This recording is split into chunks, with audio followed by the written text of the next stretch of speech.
Welcome, audience, to the current culmination of the DC Cinematic Universe. Started with the Christopher Nolan idea of Man of Steel, culminating now to the end, right after Wonder Woman. It's Justice League! And there was not much fanfare. Woo. This There wasn't even movie. that much hype to begin with. Yeah, remember how Batman v Superman, while it did make $800 million, remember it needed to make like 1.4 billion according to Warner Brothers. So it was a disappointment. This movie was only like 600 million, I think.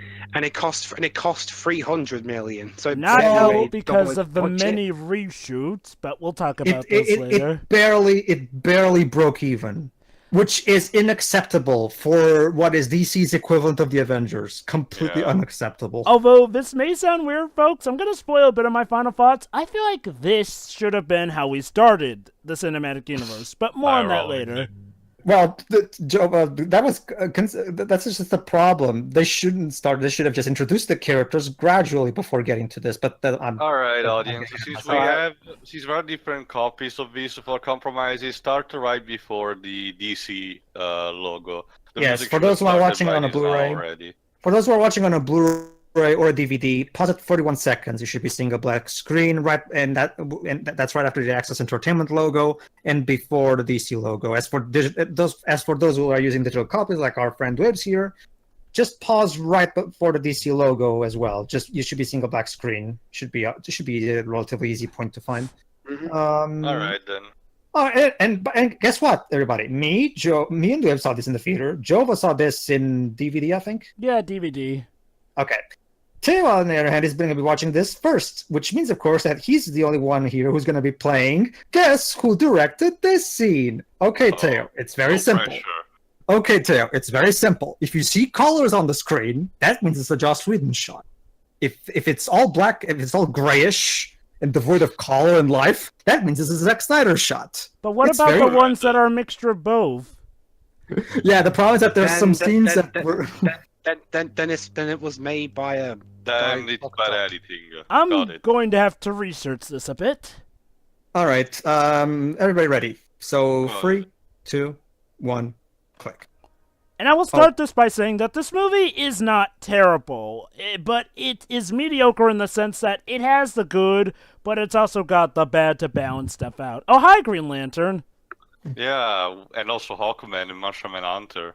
It's okay. It's like see. Here's the thing. Here's the problem, everybody. This movie started its life. Oh, here we go. All right, Teo, prepare yourself to watch. Is this one of those? This is a Zack Snyder one. Actually, no, Teo, this is a Joss Actually, Whedon no, shot. Teo, this is a no, Joss my Whedon bad. one. I mispronounced for this one. Look at that, Teo. Look at that. Look at that, Teo. The building has color. See? Also, it's also vertical video.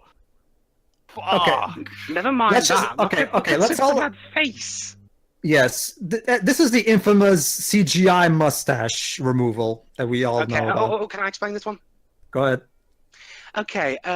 After they initially shot this film, Henry Cavill went off to do Mission Impossible Fallout.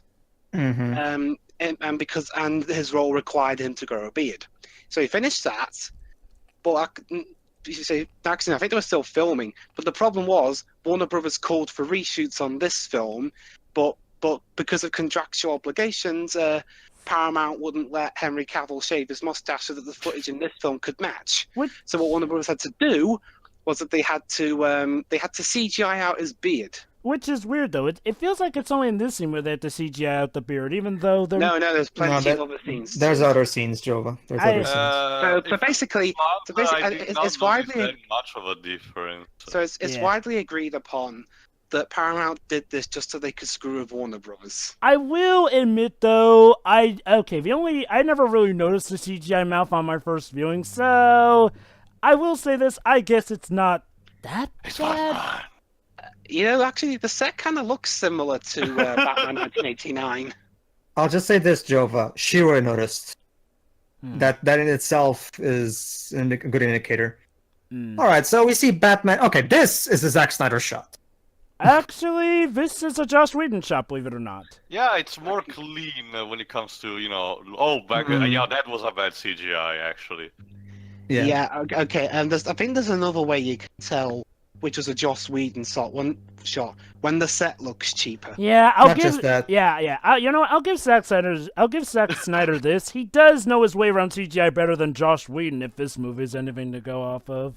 Yeah, true. Anyway, But Joss Whedon made. What is Avengers Batman 1 and tracking? 2. Well, there's one thing we have to remember is like, well, sure, Joss Whedon was the director, but Uh-huh. we have to wonder how much of those movies the- being good was actually thanks to Whedon. Oh shit! Fear. yeah. Yeah, apparently these creatures here are Parademon. react to someone's fear. From Parademons. Apocalypse. Yeah, They're just Steppenwolf smooks. Dude, that's all you need Do to know. these, I can't remember if this film even mentions the names, mentions what these creatures are actually called. I think they do actually eventually. They do. I think they're about to in a moment, actually. That's a problem with the DCEU.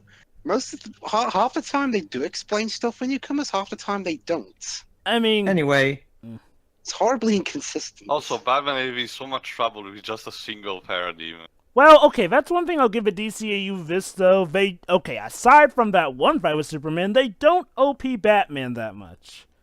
yeah, they don't OP Batman, but let's just say they go to a different extreme that I'll mention when it becomes relevant. That really pissed me off in the Yeah, film. I'm with Alfred on this one. Oh, What the hell yeah. just happened? And another I'll bring it up when we get to it. Basically, everybody, as you can probably guess from the comments we've been making, this movie is kind of a Frankenstein's monster of an abomination of a movie, in the sense that it started its life as, well, once again, a Zack Snyder project written by Chris Terrio, and it was actually supposed to be a two-parter. And eventually, because of the whole Batman v Superman backlash, Warner Brothers decided to basically take advantage of Zack Snyder's personal problems that he was having at a time, to boot him out of the project and basically do two things: put Joss Whedon in to try to. And that's the thing, Jova. Actually, I'll bring it up. I know what you're gonna say, Jova, but hold on. I actually have something to say about that. Wow, no. this is a I'm going to terrible actually title clarify on drop. that later. But Wow, no. yeah. Okay. That was not a very good title I transition. actually, for They comparison, just shot the flag. I know that. Oh, look at Marvel that, is they a mention completely Henry different Cavill's beast, name but when it they're will in be London. the Avengers title is so bombastic in comparison. Oh, by the way. Here is just look at this is a Zack Snyder shot. Yeah, this is a Zack Oh. Snyder shot. Yeah. All right. So Anyway. what happened, Pedro? Well, anyway, just to finish what I was saying, yeah, basically, not only did Warner Bros. Put Joss Whedon to retool the project, but first off, no more two-part bullshit. It's just going to be one movie, and second, you're only limited to 2 hours. So basically, we have a 4-hour plot that was cut down to a single 2-hour movie. So, as you can probably guess, everybody, the plot of this movie is rushed beyond belief. Also, pop song, joyful. Well, remember, Taylor, this is kind of Zack Snyder's shtick, where he does this Oh yes, depressing opening with a song and shit. I did see You Watchmen, did this in Sucker and Punch and it worked there. watch I stuff. get what they mean. The problem is, again, it's doesn't really fit for a movie like Justice Let's League see. should. But Pedro, doesn't make any sense. Whedon was in charge of the post production. Well, remember, Dwebs, he didn't have that much time, so obviously he couldn't redo the whole entire. Go Actually, ahead, Shova. Dwibs is kind of right. Whedon was actually the one who did decide to cut it down below 2 hours. Yeah, that's, again, a thing. I'm going to say this. Whedon... Okay. Actually, Joe, the 2-hour thing was a studio Wow, mandate. subtle. So Whedon didn't really have a. Okay, here's the first big problem. Already. Okay. Already, not just that, Teo, but already the movie has just started, and already there's a big problem that I'm noticing right here. So the movie is basically going to treat this, and the entirety of Metropolis is basically sad and depressed because of the death of Superman. No, that doesn't fly, because you spent almost the entirety of Batman v Superman talking about how everybody in Metropolis hates Superman. Not just that. Superman has not been around from that much to justify such a thing. You can't have the previous movie where everybody fucking hates Superman and then suddenly pull this. Sorry, it doesn't fly. So Try again. Starting in London with a robbery. Okay then, but by whom? Him. However, Jova, you know what's interesting, Jova? Ever since this movie came out, we have been getting some leaked reports about the Zack Snyder cut. Apparently, the Zack Snyder cut was, according to what people that are familiar with, apparently it was even worse than this one. Apparently, because it was going to retain the Batman v Superman funeral march tone and was going to, keep that bullshit overly depressive tone. Important? This is basically an excuse to have Wonder Woman do something too. All right, then to establish another hero. Okay. Even though she was already established, she was already established in her own movie. But sure. I mean, to be fair, even Avengers has parts where they establish heroes that have already been established, I guess, and I'll be fine. This scene is actually cool. Also, this scene. Also, believe it or not, this scene was actually shot under Zack Snyder. Okay, this scene is a bit weird because the proportions are weird. I thought the was way bigger. The green screen's awful. Yeah, that green screen there in that shot with Diana was terrible. I'm sorry. And how do you know my name? But I don't know your name. Then perish.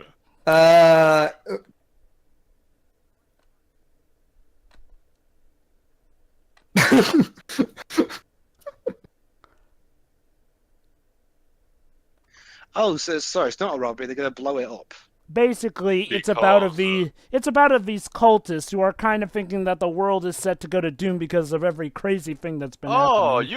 Just like Fabler Blackthorn.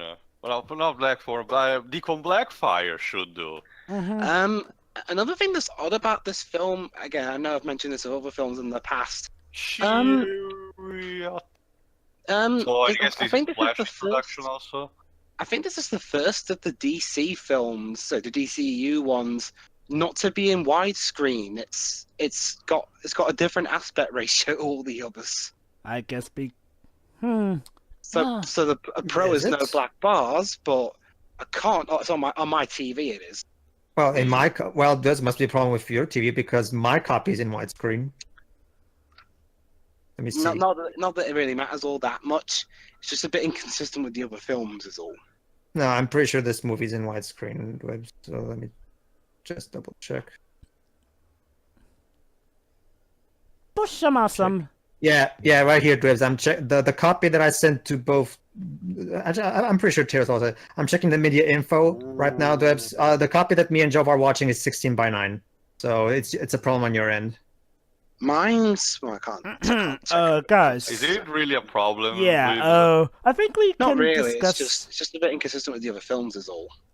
Also, I'm not really seeing it, but yeah. Again, that scene is actually good. Again. All right, this is a Zack Snyder shot because this was in the original trailers, if I remember correctly.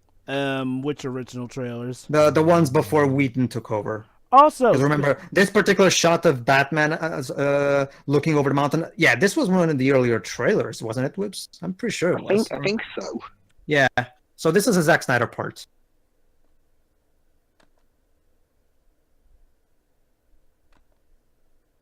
Anyway, so yeah, basically, there's the rumor that's going on too is that apparently the Zack Snyder's original cut was even worse than this. That's scary. Well, to be fair, I wouldn't be surprised. Yeah, I mean, don't get me wrong. I don't hate Zack Snyder, but let's face it, his entire work with the DCU was a disaster. Aquaman.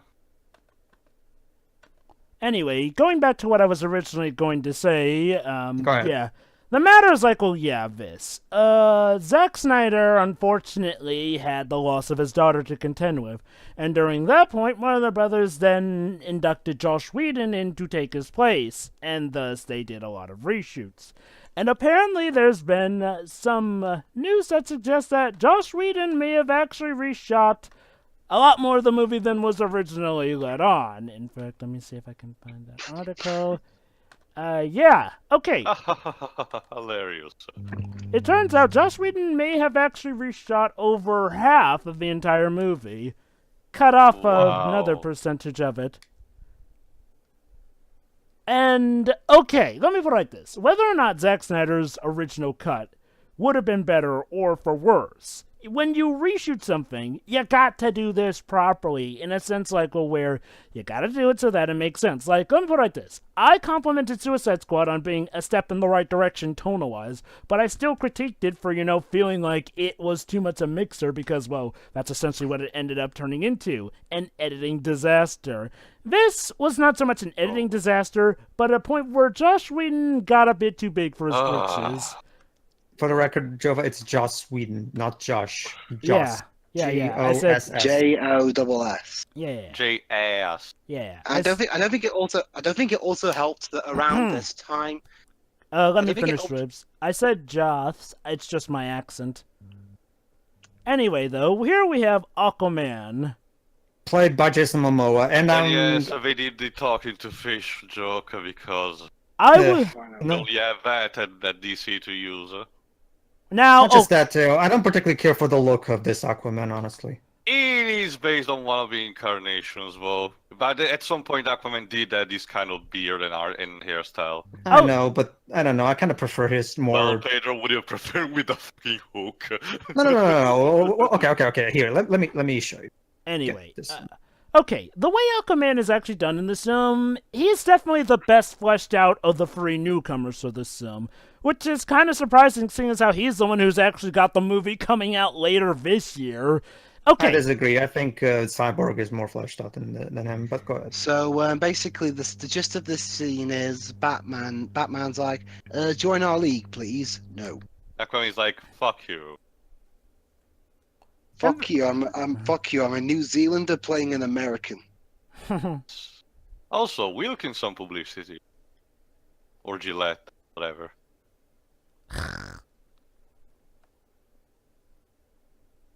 Didn't foresee that coming.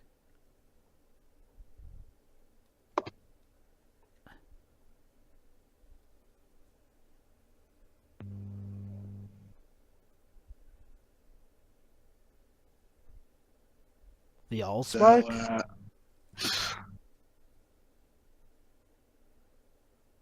Okay, so basically, the start of this film is just him going around trying to form the Justice League, pretty much.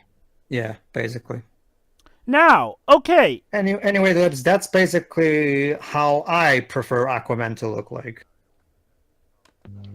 I'll admit, I like Aquaman. Well, it is the classic design, to be fair. Yeah, call me old-fashioned, but I kind of prefer this design. Me, basically, everybody, I'm talking about the classic design as in that 90-ish aesthetic that you know. But go ahead. This may be a surprise, but my favorite take on Aquaman is the Batman Brave and Bold one, which is essentially a fusion of the two. He's got the beard, but he's still got the classic costume. Sure. Now, okay, one thing we absolutely can blame Joss Whedon for is, okay, the overall... It'll be easier. One thing we can absolutely blame Whedon on, though, is the conflict, or shall I say, lack of conflict in this movie. Not to say that there's not a villain, but okay, originally the way Zack Snyder had this planned out, and you know what, rumors be rumors, I mean, for all we know, his cut may have turned out better, and I'm gonna be quite honest, I do think Snyder had a better idea of what to do, because originally Snyder had a two-parter plan, which was gonna culminate in, them apparently facing off with all the forces of Apocalypse. Oh, Joe, but here's the... this is the scene that's supposed to introduce people to the Flash.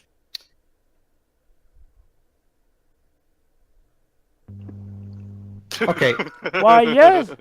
Okay, that's fine. Sure. That's exactly the kind of joke you'd expect from the Flash, sure. Okay.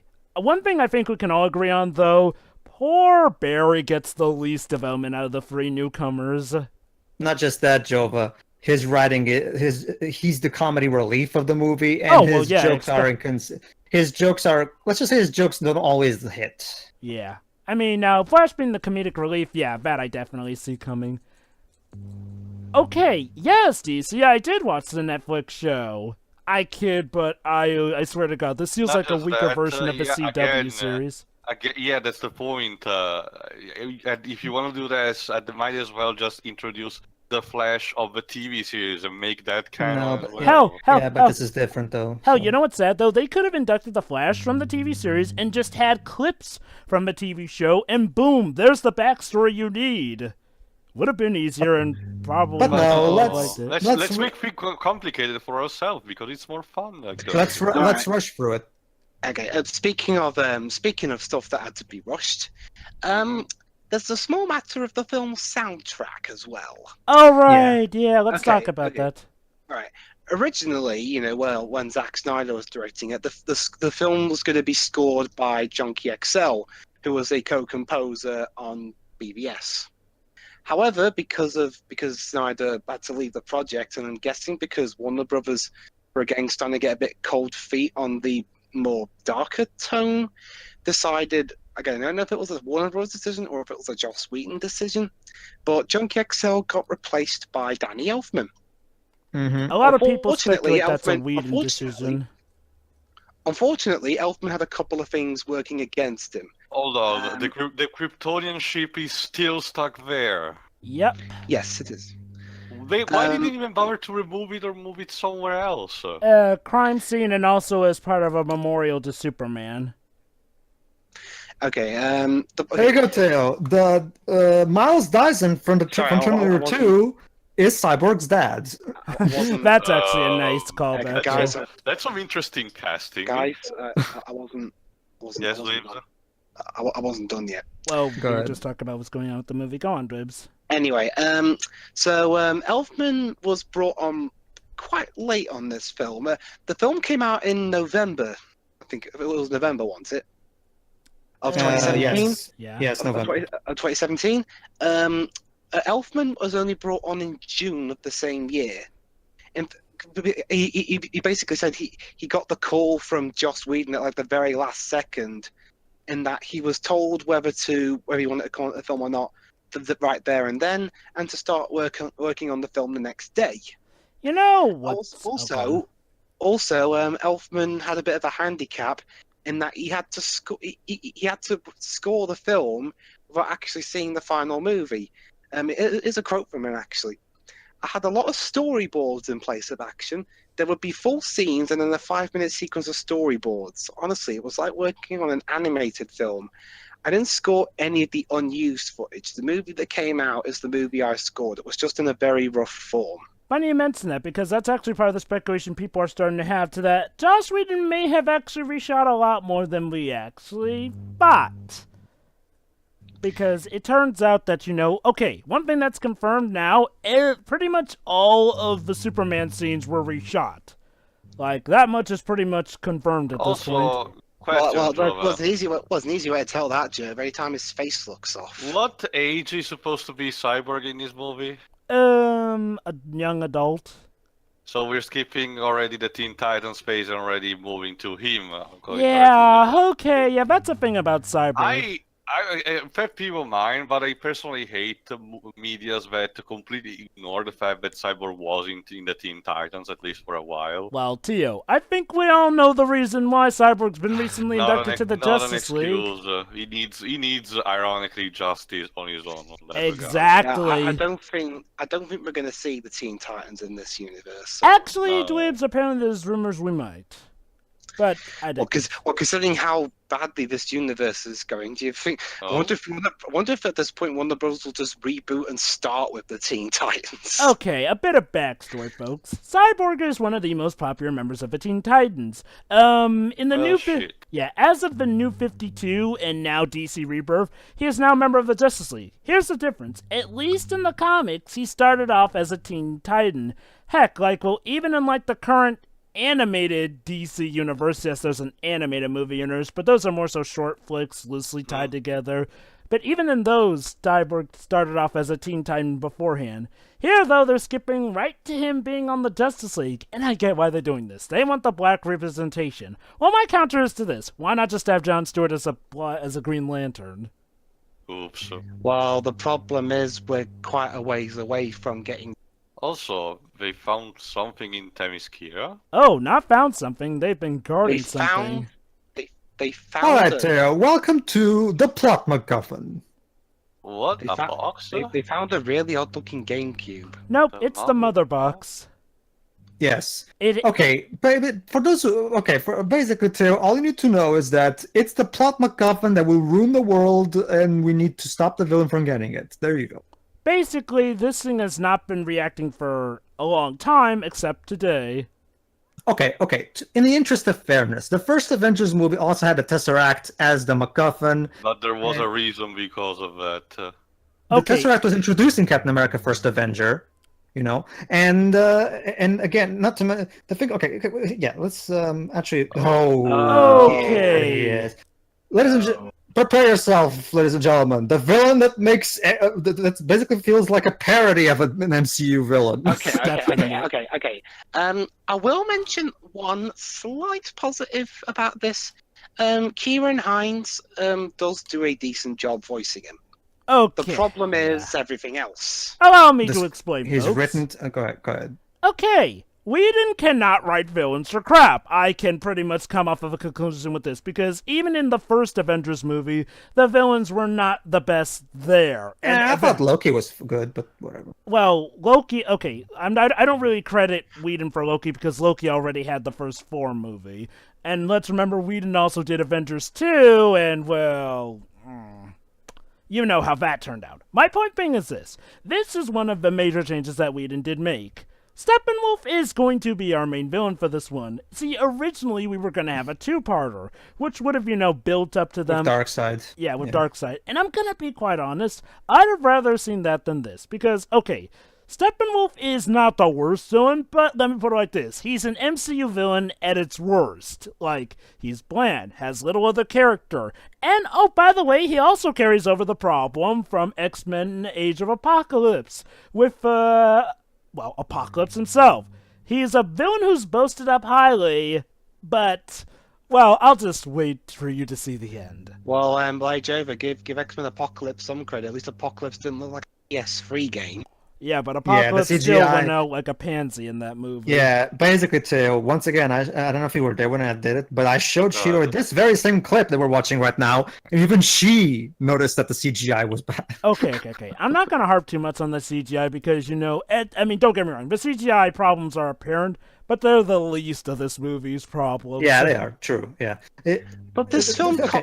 again, yeah, I know. I say that budget goes to the CGI, but this cost $300 million, and this is the best you could come up with. To be fair, Dwibs, the reason for the inflated budget is because of the reshoots, which is also the reason why the CGI is not the best it can be, because, again, they tried to fit all this filming time into reshoots. Now, okay, that's probably more of, the executive meddling's fault, I'll give it that, aside from Whedon's. But all the same, though, why not just delay this so that it can look better? Or, I don't know, give it the proper money. Warner Brothers meddling in a D. Where have you heard that? Yeah. At least Wonder... And Robin, everyone? Okay, here's the big thing. The plot of this movie is incredibly generic. It's kind of a poor man's version of the first Avengers plot, Yeah, pretty much. The villain finds the insert MacGuffin name here, and the heroes now must find a way to get it out for him so they can save the world from and all that shit. Here's the thing: Avengers worked because one, the effects were great and the action scenes were great, and despite the plot itself being technically a generic plot, the character writing was on point and the character banter was superb, and it managed to carry the movie all throughout. Now, to Avengers' credit, it also did have an advantage of being the first live-action crossover of that many heroes on the silver screen Avengers. as well. Yeah, Jova makes a good point. Avengers had also the excuse it was the first movie that was really doing that kind of thing, so you can forgive them for playing it safe because, well, they didn't want to take too many risks because if it turned out a failure, then they would have a big problem in their hands. So I can understand why for the first Avengers they played it a bit safe. This movie, on the other hand, this movie came out in 2017, but by this point, doing this kind of plot, and especially considering how this movie does it really poorly, this movie sadly does not have the benefit of innovation that the first Avengers movie had. Which does bring me to another argument about...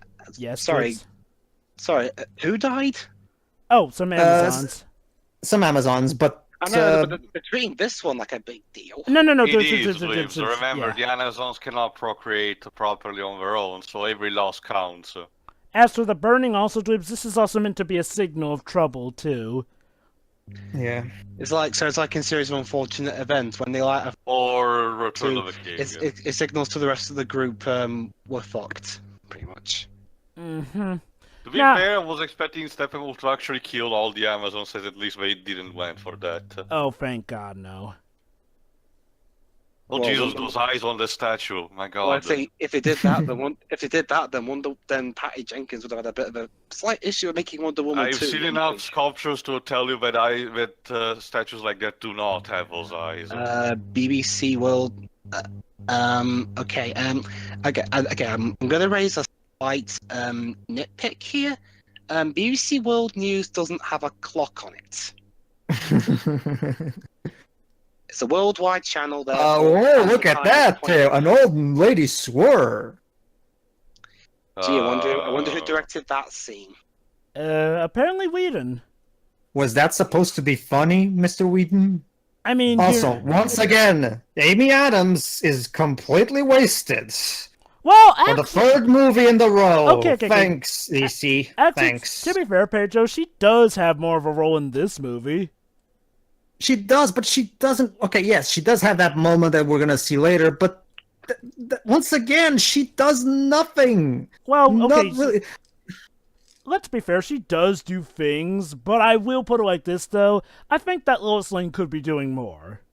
Again, it's just Amy Adams would make such a great Lois Lane if she had a fucking good script. Also, reminder that Jimmy Olsen is still dead. Yeah. Oh, speaking of Daily Planet regulars, what's the editor's name? Lawrence Fishburne. I mean Perry No. White. Yeah, he's not in this film. Yeah, Why? he was busy. Why was he? I think it was because he was busy with Ant-Man and the Wasp. Yes, because Lawrence Fishburne was doing Ant-Man and the Wasp instead. Oh, Also, Diane Keaton continues to be wasted as Martha Kent, which is a shame because I really like Diana. All the actors are wasted by in the this way, film. Tio, fair warning, Lawrence Fishburne is going to be playing Goliath. At least that's who he's listed as. So, basically, if we have another Civil War film, be on the lookout. It's like, okay. It's... I'm Okay, sorry. okay. Scenes like this actually do work and help do build up flavor. You're like, well, seeing how Lois and Martha Kent deal with the loss of Superman. Scenes like this actually do work. Here is part of the issue, though. Because of the slapdash cobbling together of scenes here and there, while this scene technically will matter eventually, it's gonna feel like it doesn't in the scenes that were shot before. Not just that, Jova. Here's the problem. You haven't really made us care about Superman, so why should we care about how they deal with the loss of Superman? Again, this is the big primary problem. Batman v Superman destroyed any possibilities of this movie working. Okay, to its credit, some people did like Superman thanks to Man of Steel. It was more so Batman people had an issue with because of Batman v Superman, because, well, we already had our commentary to pretty much list all the problems with Batman back then. Question for the more DC Comics inclined people of this group. In this film, Cyborg apparently learns his powers because of his OS chip or something. This is basically because he has control over he has control over technology around them, so it's incredibly easy for him to do research and basically he can experiment with absorb it. and release data on his own will. So he's like a living, breathing games console. He gets patch updates every month. Basically, basically. I love the humor they do in the original Teen Titans with that. Basically, this version of Cyborg was, well, of course, like most versions of Cyborg, he was about to die, but his father saved him with the power of science. In this case, he was rebuilt using Kryptonian technology from the crashed ship. This is a thing I actually do like about this movie, how, because for the Kryptonian crashing, they actually do, connect a lot of superhero origins along with Superman's. It's similar to the Oscorp remakes every Spider-Man villain, Amazing Spider-Man movies. I'll give it this, though. This does it better. Again, like I said, there's a lot of good potential with this movie, and there actually are some good things executed. It's just, again, the bad will balance it out. Not just that, Jova, going back to what you were saying earlier, see, that's the thing, Jova, as I've made very clear in our commentary at BVS, I hated Superman in Batman v Superman for that one scene that we've already discussed ad nauseum. So would it hurt you if I know, said I'll take you without breaking you. The one we've discussed this. Oh, that. I mean, I personally wasn't bugged by that because, like, well, he was pissed at Luthor, so I can see why he said that. But fair enough. Fair enough. As Teo said in response to what I was saying in our commentary, no, I'm sorry, that's really out of character. Sorry, but anyway, no, that's the thing. Again, I hated Batman in BVS. I hated Superman in BVS. So basically, I love Wonder Woman, but the problem is that let's just say they screw Wonder Woman over in this movie action-wise later on. Pedro, think about it. It's a movie about Batman and Superman, and you're focusing on character. It's not even in the title. I'll say it before and I'll say it again. Batman v Superman should have been a Trinity film because, I actually like to see the big three interact. Anyway, so here is Steppenwolf's plan. Basically, Steppenwolf used to be the most trusted soldier to his nephew. Yeah, in this case, Darkseid is his nephew, or, he's of a younger generation despite being the one in charge.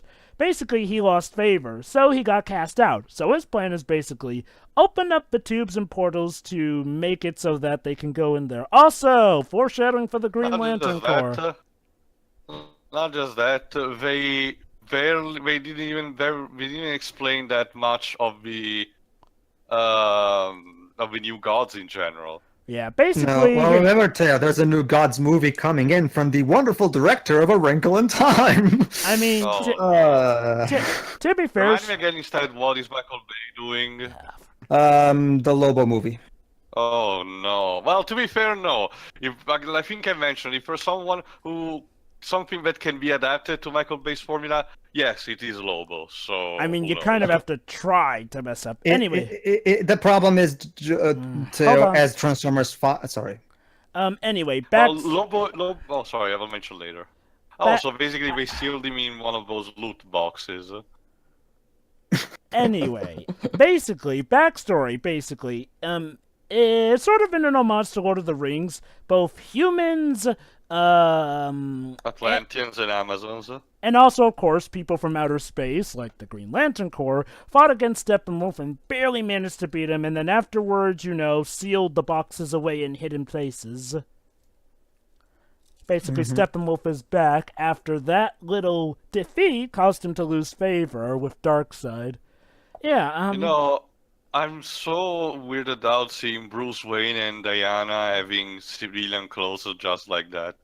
Oh, you know what? I think you'll like the Justice League animated series because there's a few moments like that that are actually pretty fun. So, I don't mind, but the movies, both these and Batman v Superman and also a bit of Wonder Woman, tend to put a lot of emphasis on this. It doesn't even look like a superhero movie right now. So what have I missed? Basically, James, we got backstory. Yeah, basically we got the backstory of that in the mother box. Again, Tio, my theory is because reshoots generally get a far less budget. That's why I said before. Another way you can tell to Joss Whedon if the set looks cheaper. Yeah, it's also or if it's filmed differently. Another problem is that the action scenes involving the Steppenwolf flashbacks are very generic and really hard to get invested in. This is an orgy of evidence that yeah. Also, J-pop. Yeah, remember that's the thing, Teo. They try to pull really the spunky did children teenage. manage to recognize that idol team? That's just the thing, Teo. With Barry, they tried their best to really play up the spunky teenager angle, and is not. But whatever. Should have had Shira in this film. She'd be able to tell us. Wally West was more like the young version. So yeah. It seems like they're trying to merge Barry Allen and Wally West characters into one. And okay, to be fair, a lot of iterations have done that. He's one over the one that appears for 5 seconds in BBS with a beard. Actually, it's the same one. Yeah, that was also appearance-wise, I mean. Well, that's because that one is the Flash coming from a future movie, specifically Flashpoint, I'm guessing. So.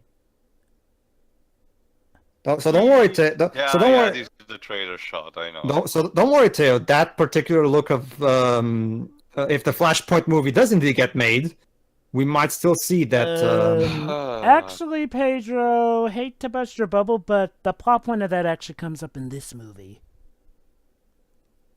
Well, yeah. Oh, yeah. Never mind. You're right. But we'll save Wait. that for later. Too fast for you.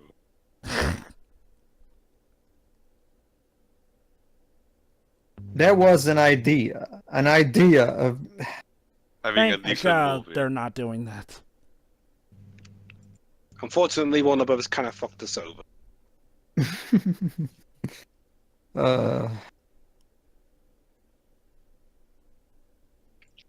Yeah, this film seems to have been a victim of both unfortunate circumstances and I'm having so much fun. This character is so funny. Please kill me. I mean, I don't Okay, even... I'm guessing Teo is not a fan of this Flash. Not just that is one of those cringe comedy moments that just stop the movie, and you're just there asking, yes, next scene, please. And the sad thing is, Yeah. like, well, he does actually have some legit funny scenes. Like, there's one I'm not going to spoil, but again, Also, it feels that's so a garbage flip-floppish. pizza if I ever saw one. Also, Terrible taste, very believe it or sorry. not, I believe that this was actually in the original Zack Snyder cut because I recall this actually being in the earliest of trailers. yeah, it was. Yeah. All right, that's a good line. I'll give it that. Yeah. Also, a Renault, I think. Again, it's weird. I mean, like Pedro said, we just had a good line. It's like, well, it feels like this movie is in constant balance between the forces of good, evil. Thanos, please nerf.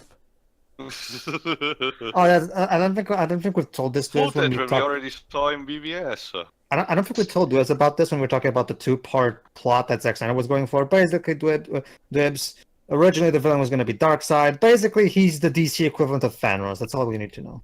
Yeah. And to be fair, he did come before Thanos. Why is Bruce Wayne looking? Oh no, I'm not saying No. one is. I'm not saying that to you, Pedro. I'm saying that because a lot of people do wonder which came first. Whatever. Who cares? I was.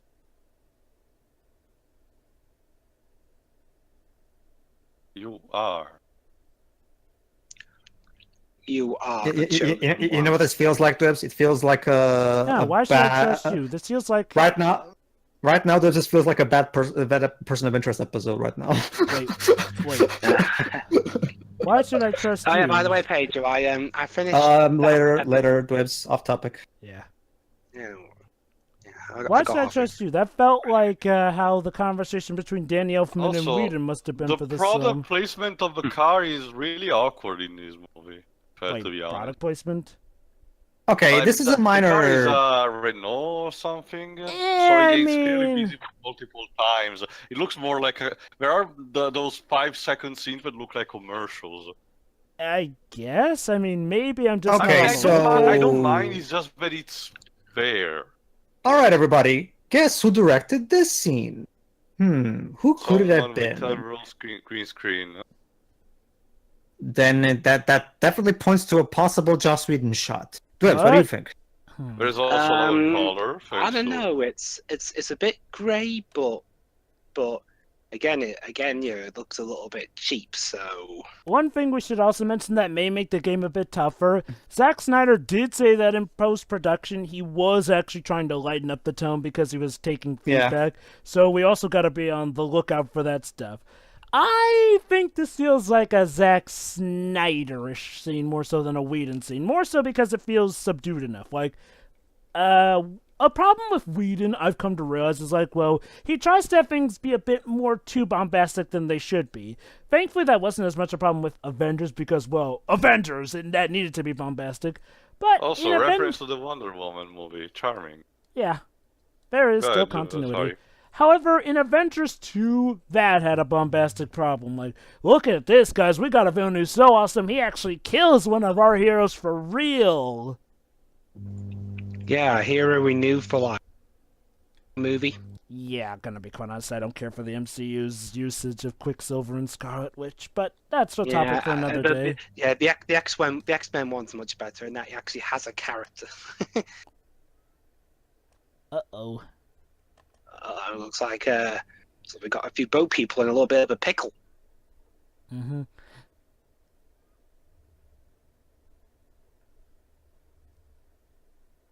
But here comes Aquaman to save the day. Yay! Please take me seriously. Oh, he just throws him off the table. That's gonna help his condition.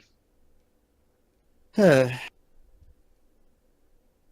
still haven't explained his origin movie, for the record. Don't worry, we'll do that in his movie. But in that case, shouldn't that movie come out before this one? I mean, to be fair, Fuck planning. you know what? I'm gonna say this right here, right now.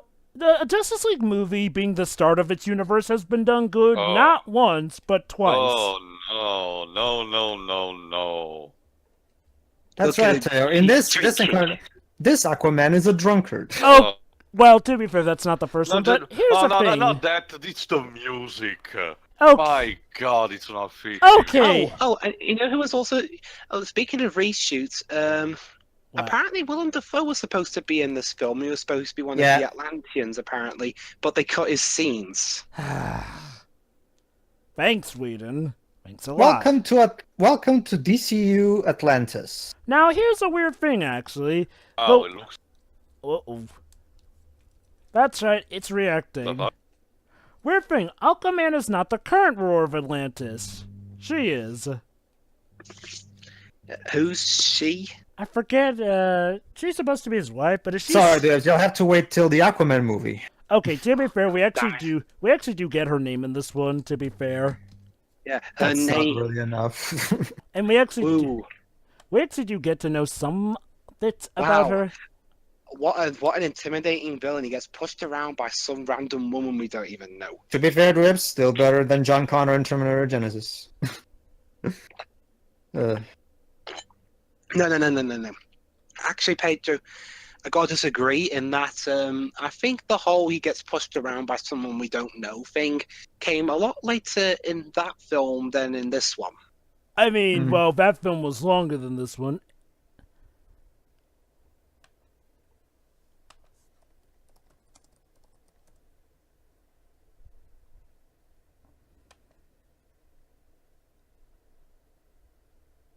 And look at him, he's getting his ass kicked.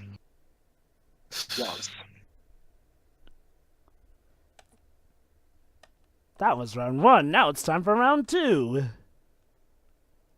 Steppenwolf versus Aquaman. Fight?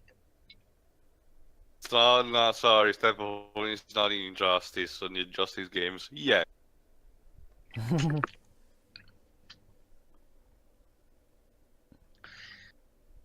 Do they have to do that every time they just want to talk to each other?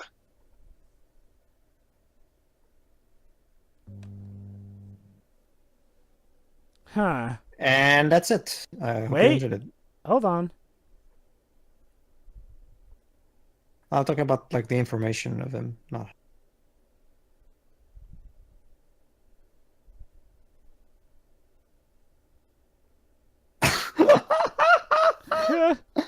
Okay. Exposition, rush it out there.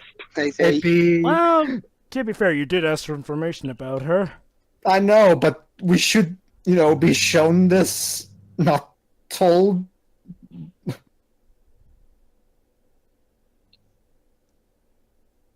Your son died in that battle, didn't he?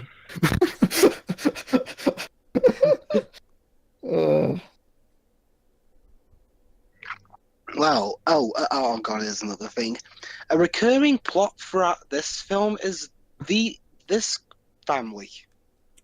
Yes. They basically they keep showing us this family because the final action scene is going to take place in this town there that they live in, and Also, this is to try and garner sympathy for them. Yes, Teo, because as we all know... Oh, well, no, actually, wait, it was just a toy. Okay. It's okay. It's like okay. Basically, the whole entire point of this family is to serve the purpose of having humans to save in the movie. Yeah. And they're about to get invaded by the bugs. Okay. Yeah, the parademon. From what I've heard, this family was supposed to serve something of a better purpose for actually the film in Zack Snyder's original cut. Of course, because the movie got cut in half, they're just there. So, whatever original purpose this family had to serve, we won't be seeing that. Too bad. Yeah, okay, this is an issue I do have with Whedon. Like, okay, I get that he cut some things for good reasons, but dude, why would you cut out the reason for the family, yet still keep them in there? Well, okay. To be fair, Jova, the whole cut down to a movie in only 2 hours, that was a Warner Brothers executive mandate. No, So... Pedro, yes. But they didn't mandate what he had to cut, though. What was cut was his choices, and, also what was reshot. Well, the thing is, Jova, considering he had like 4 hours of footage, obviously there was no way he was going to be able to squeeze the important stuff in just 2 hours. I get that, Pedro. My point is this, though. Why not just cut out the family in general? I guess, yeah. Well, I guess the problem, Jova, is that the movie would not work without them. I guess I don't know. Oh, look, we're already almost halfway through the movie. Let me put it Seriously? like this. Yes. Let me put it like this. When the stuff involving the family in the climax does hit, the movie would have been fine if the first time we see them is during the finale. Like, we don't need to see all these bits of building up with them. Now, granted... Also, Jake... sorry, never mind. Oh, yeah, okay. J.K. Simmons as... Commissioner Garden. Another brilliant...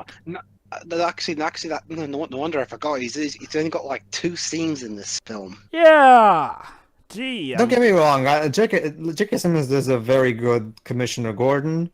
However, like... Gary Oldman is very tough to beat. And Not not just so that. much. Let me put it like this. We needed to see In more terms of of him. performance, Joe, obviously the script is very questionable. I wouldn't even say that to you. I'm saying we should have seen more of J.K. Simmons. Like, it's hard to really judge properly. Oh, no.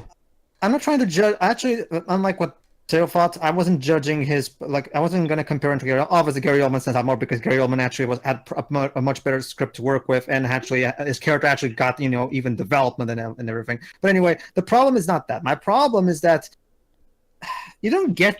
J.K. Simmons at his best when he's doing a more... What's the word I'm looking for? Yelly. Snarky tone. A more snarky / yellish kind of role. Not so much. Commissioner Gordon is supposed to be calm, collect, and methodical. He's not really supposed to And I think J.K. Simmons works better for a more bombastic role, for lack of a better term. Oh, hi there. Oh, That's- hello, Batman 1989 theme. Okay. Hello. For that one shot, it does work, and to its credit, the theme doesn't last for that long. Also, Okay. Sorry. Okay, don't get me wrong. I love the Batman 1989 theme too, but it just There you go. This There you go, Dibs. Batman is what I'm saying. There you go, Dibs. They just explained. They're the parademons. Yeah. Suddenly.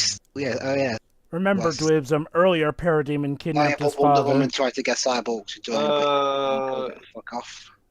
Yes, Theo? Question: is there a reason why Batman had those nightmares where he foreshadowed this in Batman v Superman? Foreshadowed what now? Well, Remember, in one of his nightmare sequences, the parademons attack Gotham. Yeah, it's actually apparently revealed that the parademons leech off of, but also give a fuel of fear. And it turns but what out... about the whole? Sorry. Hold on. Joke coming.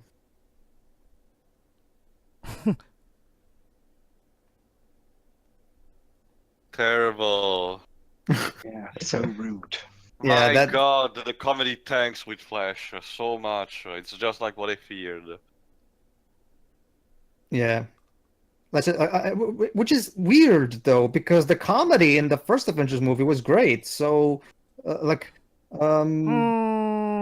mean, okay. For the most part, the comedy is good, but I'll admit, looking back at Avengers, it does have a few hit or miss moments that I do notice. Now, granted, it's still a great movie in and of its own, but if there's one thing that Joss Whedon will later show him with Avengers 2, the man's not the best with humor writing. I really liked for example, the bet between Cap and Agent Coulson. Oh, that I really was liked brilliant. the that the banter between them, like for example, like Spoonie put it out, like that joke where Cap doesn't understand any of the stuff they're saying, except when they mention the Wizard of Oz, because obviously he would know because it's from his time. Like that's some really good use of his character.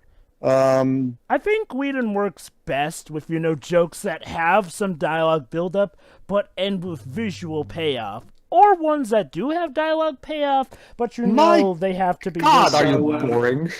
Sorry, what are they here for again? Getting another one of them cubes? Yes, Yeah. we're here to get the plot MacGuffin to it so that we can save the world, don't you know? Well, I Anyway. thought he already got the plot, unless there's more than one of them. There's more. There's They three. mentioned that there's several Call of this them. Flash. I take offense to that. Also, another problem is the way Batman is written. Don't get me wrong. Obviously, he's much more sympathetic here than in BVS, but that also kind of brings an inconsistency problem in the fact that DC just can't make up their own minds, because the psychotic, murderous Batman from BVS is gone. Okay, so what are you going to win for now? Now he's just... Also, was the movie just making fun of the fact that Flash has no experience at all because it is his first time? Okay, Yes, okay. that's terrible. Hold on, Yeah. let me speak. To their credit, they weren't making fun of it simply like that, but it was kind of a plot point there. My God, are you bad? I mean, wow, he really is, like, the worst of the Mega MCU Buster. villains. I... Like, He just got blindsided by something. Oh. And now, ladies and gentlemen, a battle of whose CGI costume is worse. Steppenwolf's. No Like, contest. I mean, Well, Cyborg's doesn't look all that much better, though. yeah, Cyborg's is part of the course, honestly. I mean, sure, you can tell it's not there, but that's part of the course of most CGI. And It's to be not fair, there. Wibbs, there's no real other way of making Cyborg aside from CGI, because if you try to use particle effects, it would just look silly. Okay, And you get things like steel. let Yeah. me point out a big frustration I have with this. Now, some people say, Hold on, this is one of the... I think this is one of the... Yeah. yeah, Oh, never mind. Like, True, one okay, thing go that I on. do like... One thing that I do like is when the Flash is going super fast and we see... oh wait, the speed hold going on, in slow motion. hold on. Let's wait for that exit. 1v1 me, bitch. Oh God, it starts here. Okay. I'm Hold ready. on. What? Wonder Woman actually gets to put up a good fight. Don't get used to that though. Actually, you should get used to it. I mean, I don't get what you're talking about with this movie, Pedro. I mean, sure, she gets beaten a bit, but I'll bring it. not I'll that bring it much. up later. I'll bring it. I guess the issue isn't that she gets beat, because it's a superhero movie. They're bound to get beat at some point. I guess there's another issue. I guess my main problem is that I still Wonder Woman should be able to stand her own against Steppenwolf, and there's gonna be and let's just say there's moments where that doesn't happen. I mean, to be fair, Steppenwolf kind of, managed to beat the gods before her, so... Yeah, not just that, pero technically speaking, when it comes to the DC universe, the new gods are automatically much stronger than any of the pantheons, so... Honestly, if Dan Wonder already Woman was able to struggled to just beat Ares 1v1 with his own Steppenwolf, game, that would be so- a bit overpowered for Wonder Woman. I mean, and honestly, it would kind of defeat the purpose of it being a Justice League film if she just did it all on her own. Oh no! I'm not asking for Diana to do everything on her own. It's another character that's going to basically solve all the problems. We'll see. I'll bring it up when it comes to the problem. But anyway, Wait, I thought this was 1v1 with you. Apparently, I'm he sorry, what, cheated. Tail? Steppenwolf said first, oh, it's VZ1 is mine, but then he said finisher to the Parademons. Well, gee, He a got villain cocky. going back. A villain going back on his. But Steppenwolf doesn't seem to be the guy who, with tricks and unorthodox combat. So Actually, he kind of... I'm gonna do whatever makes I me take offense to sound that as well, epic and Batman. cool. No, my sword. Oh, here we go. I think it's now, isn't it? Oh yeah, it is. this is definitely one of the good scenes. I really like the way they showcase the Flash's speed in this scene. Mm-hmm. Hold on, there you go. He sees stuff going a lot slower. obviously. Super. The X-Men Apocalypse movie did this better. Wait, Quicksilver. True, but that's the Oh, that. Or well, no, Yeah. Days of Future Past. You think Days of Future Past? Well, both films did the Quicksilver thing well, I think. Yeah, I'd say There you go. they're equal on par. yeah, that was kind of I kind of like that. Yeah, and then you This see. is too much Okay, flashy okay. stuff. The Oh, problem he is now tripped. he trips. Yeah. Okay, look. Okay, see, now that scene with Flash does work for both, being more upbeat and a bit humorous when he trips. Like, well, it's not something that lasts too long, and he recovers from it just fine enough, but he still manages to help out well and- good. Except the Flash landed on Wonder Woman's boobs. Oops. Charming. Thankfully, she's not an anime girl, so she understands. Honestly, there's a couple of anime girls that also kind of understand when it was just an accident. Yeah. Oh, and We know. Well, I know because I read the comics. So. well, what about people who haven't read the comic? Well, Well, I good, guess good, it's good, one good, of good, those good. movies about these. Guys, that's what Wonder Woman covered. Yeah. Yeah, Speaking because of Nougat, with these, that's the thing.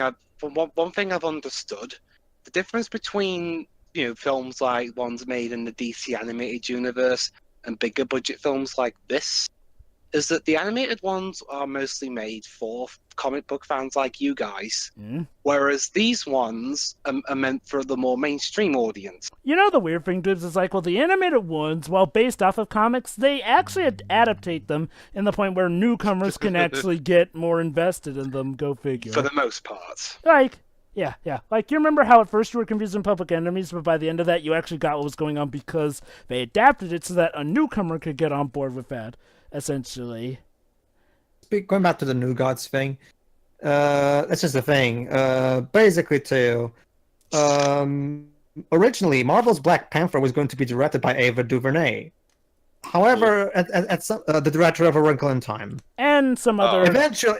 eventually, Kevin Feige fired her and got Ryan Coogler on it, and that turned out just fine, as we all know.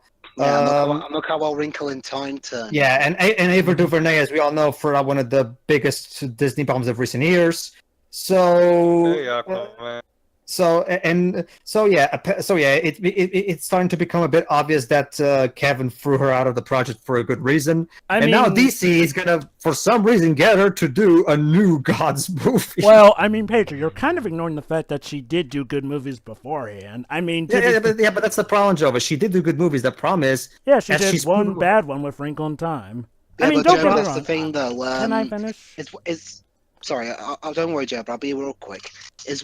That's the thing, Jova. The film Wrinkle in Time was a big budget blockbuster, and when you make one that flops massively, I can understand why studios would be a little bit hesitant to trust you with another one. I'm not saying that Kevin Feige was wrong to get rid of her. I mean, don't get me wrong. I mean, look, I'm sure she can do good with New Gods, but I'm not going to deny Ryan Coogler was the better choice for Black Panther.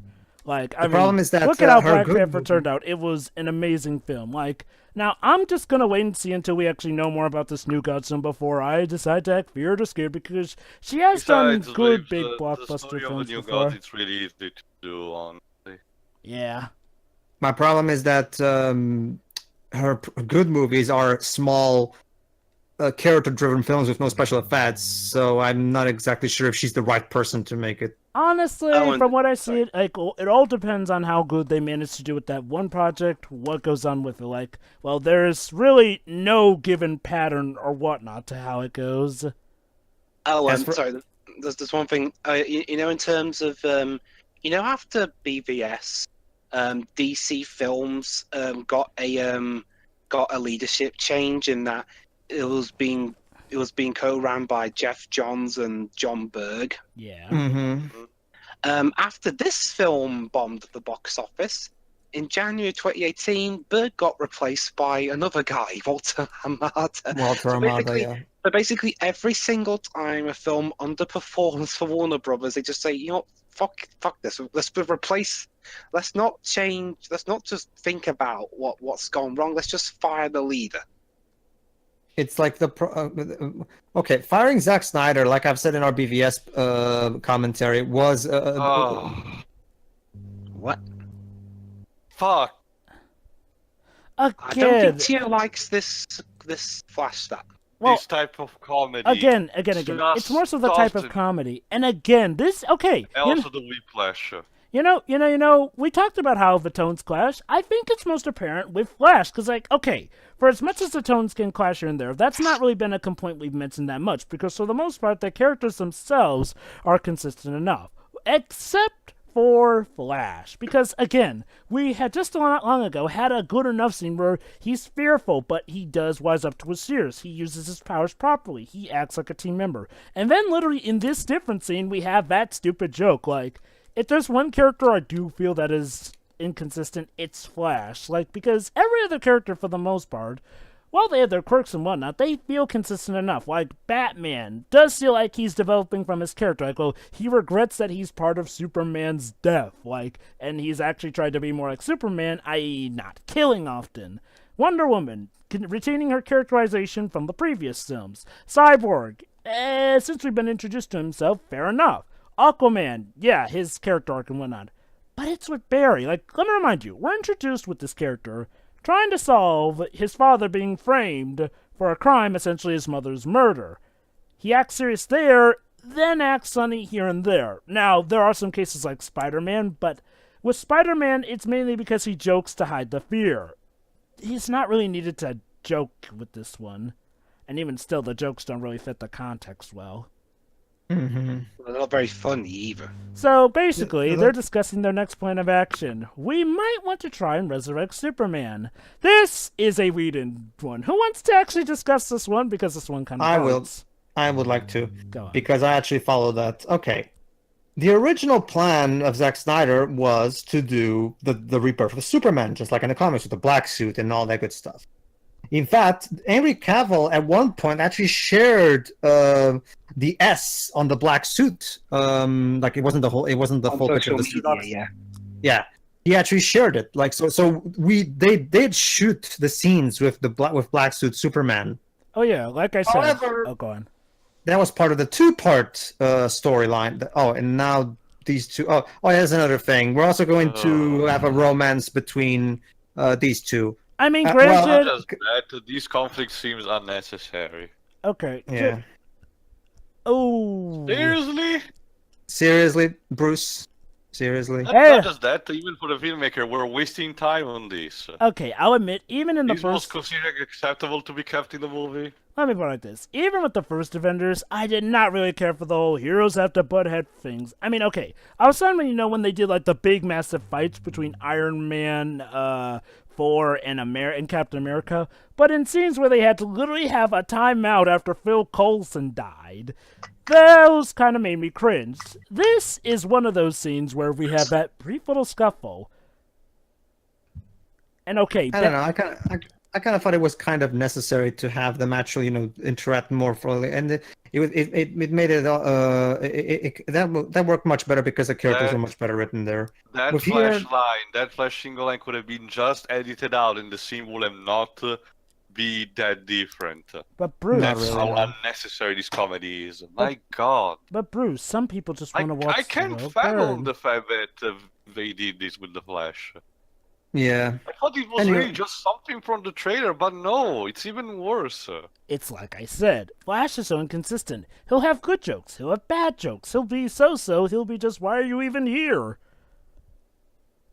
And Not just that. Like, there's something wrong about. I have no idea what direction he was given, because a lot of times his eyes look like he looks like he's Not just that. in full paranoid mode, looking around him to make The sure type nobody's of- hitting him or the something. type I of don't. comedy that he's using is the same. He does the joke and then awkwardly asks, it was funny, like that.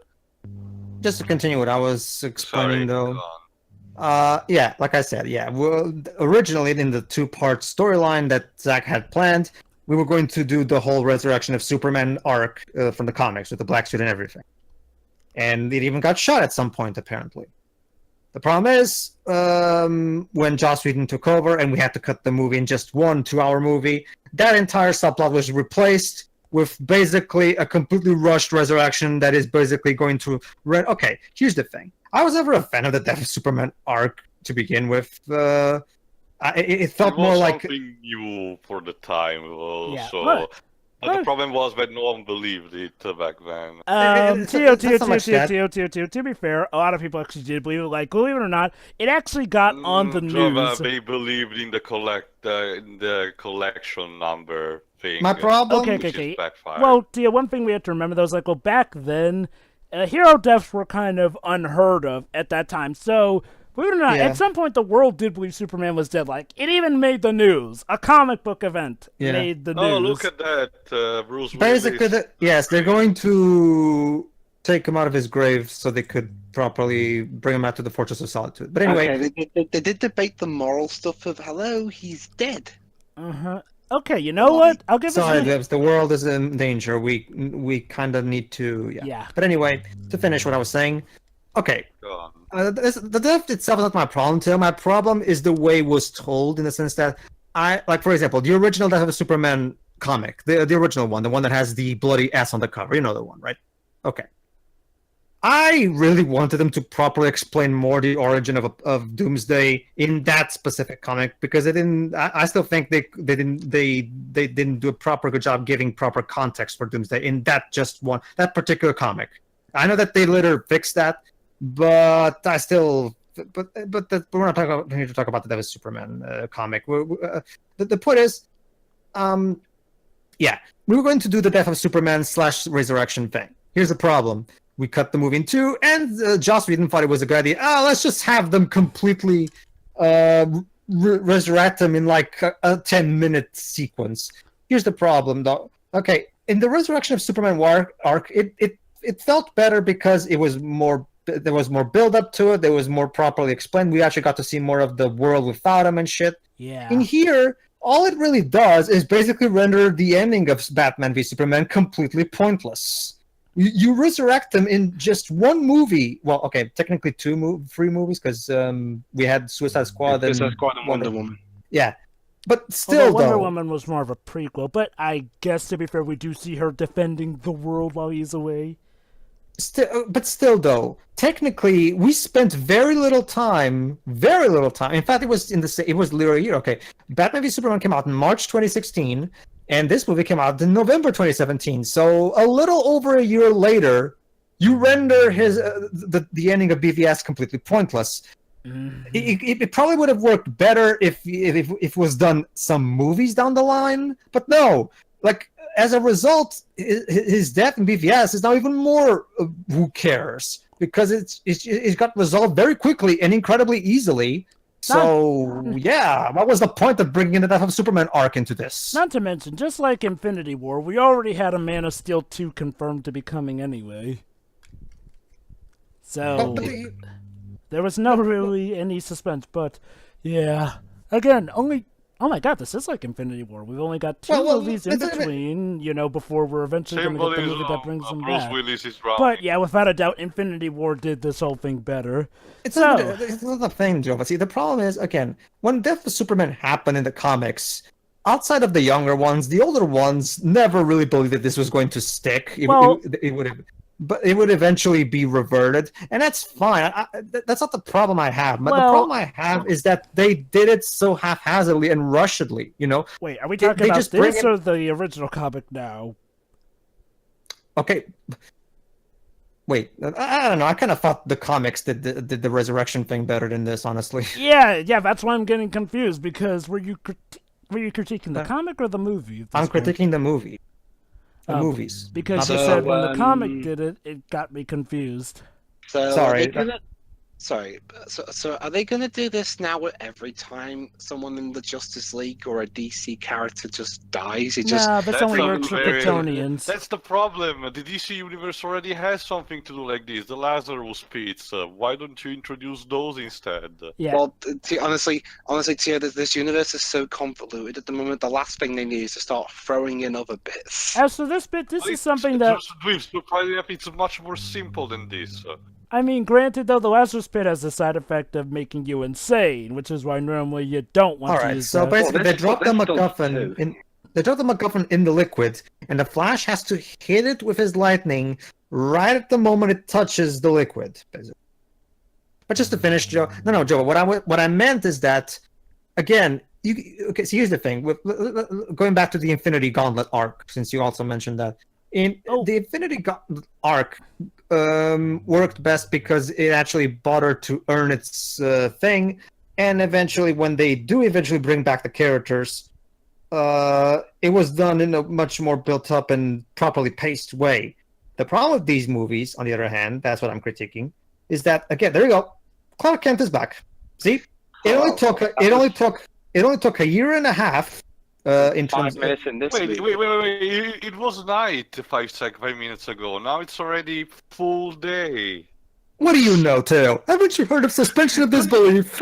But it was directed by two seemingly, at least technically competent directors. How can they not tell the difference between night and day? Remember, Dwebs, in Beyond Two Souls, we literally switch from night to day visibly on screen instead in the abrupt way. So that game still takes the cake. Okay. So yeah, Clark Kent is back a year and a half after his death. So yeah, that didn't last long, did it? You have to. God, my If it face was- feels weird. I can understand bringing him back, but you had to have a proper build-up to this. You couldn't just do it so haphazardly like this. That's my problem, Jova. Even the Infinity Gauntlet stuff, I still think, is done much better than this. Although than what we're gonna these have movies to are. wait even less for them to come back too. But Well, yeah, But it's like I know, said, but- Pedro. It's like I said, though. Infinity War did this better. Like, I'm not gonna suggest that it did it worse than this. I'm just noting the similarities. That's all. Sure. It's just that practically every decision was the wrong one. Yeah, and that's sadly a running trend with the DC Cinematic Universe. Again. You have they made good choices with the cast, but Wait, with almost what? everything else, Are they you make bad freaking choices. serious?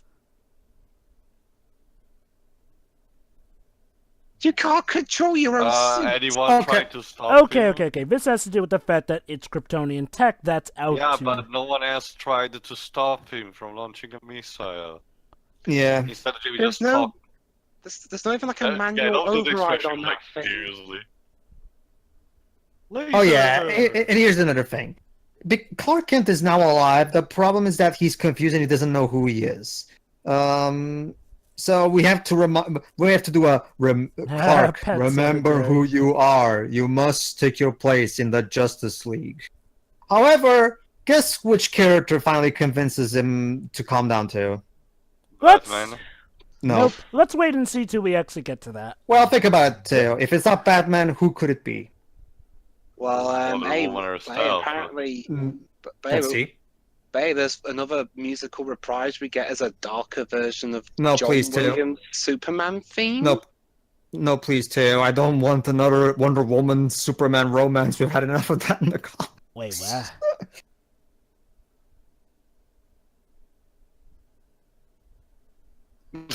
Almost had it. Almost had it. All right, Theo. So it's not Wonder Woman. So who do you think it is, Theo? Let's wait and see. Lois Lane, she will jump out at the last second. Not at the last second, but this is part of Bruce's plan. Oh yeah, so basically, but Well, Superman's crap. not well scouted. Okay, I do like- I'll I admit do that like- was a legit oh crap moment.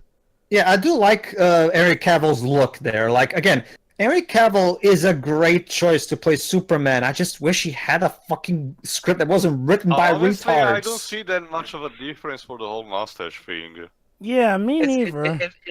It varies, honestly. It varies. It's like, remember, some shots were done before the reshoots, others were done Don't worry, after. Theo. We're about to get that one shot that everybody shares on social media. That one shot is about to come in a moment, actually. Oh, I thought that was the beginning. Okay. No, it's- Oh, you mean Just this. trust me. Morpho! Again, I like John Williams' Superman theme. It just doesn't suit this Superman. Is it really John Williams? Yeah, Yeah. it's a Oh, remix. Yes. There was a bit just in it earlier, I think. Oh yeah, Yeah, it was. It was more of an evil one though. Yeah, it was an evil reprise. I guess that works. Yeah, it's fine, but Eh. I can't imagine them trying to do the proper one for this Superman. Oh, here you go. Oh, almost- this bit coming up. There we go.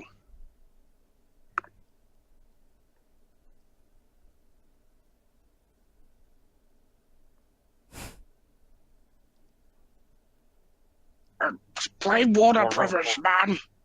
You were in Armageddon. Huh. Remember, Batman is the hero that you need. God, that face. Yeah. That was a rape face. It's mostly when there's a close up on his face that it gets noticeable. But anyway, there you go. The power of boner saves the day. They just drag Lois in. That's, Well, remember, at least she well- is useful for something. that's right, Tia. Remember Leave how movie. the Flash earlier, said to Bruce Lois is the key?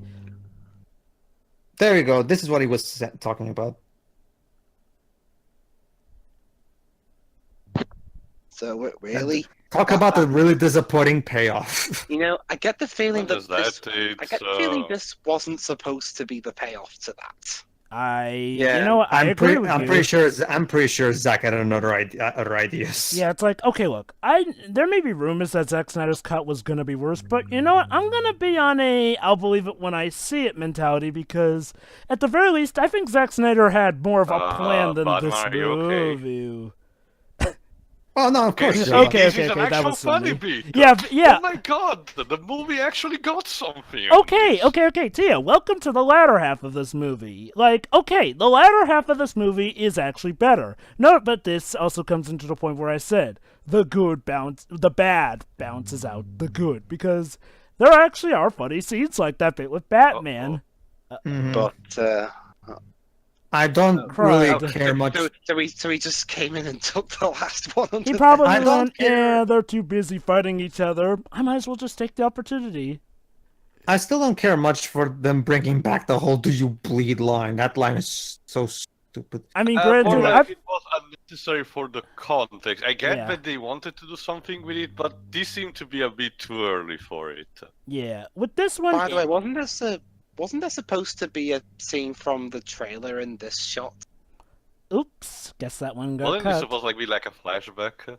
Wait, And different trailers, I flashback. mean. Yeah, it was supposed to be a bad dream that Lois has about suddenly seeing Superman again, but Yet another They're Zack always Snyder. lying. Yeah, Yeah. no, Theo. Remember, 2 hours of story were cut. Remember that Zack Snyder's idea was completely destroyed. It's a deleted scene because Joss Whedon threw out most of the plot that Zack Okay, was going you for. you were going to say something, Jova? Yeah, like I was gonna say, that's probably another cut plot point. Hmm So Aquaman's pissed because Well, yeah, because it didn't exactly go as well as they were hoping for it What to. the?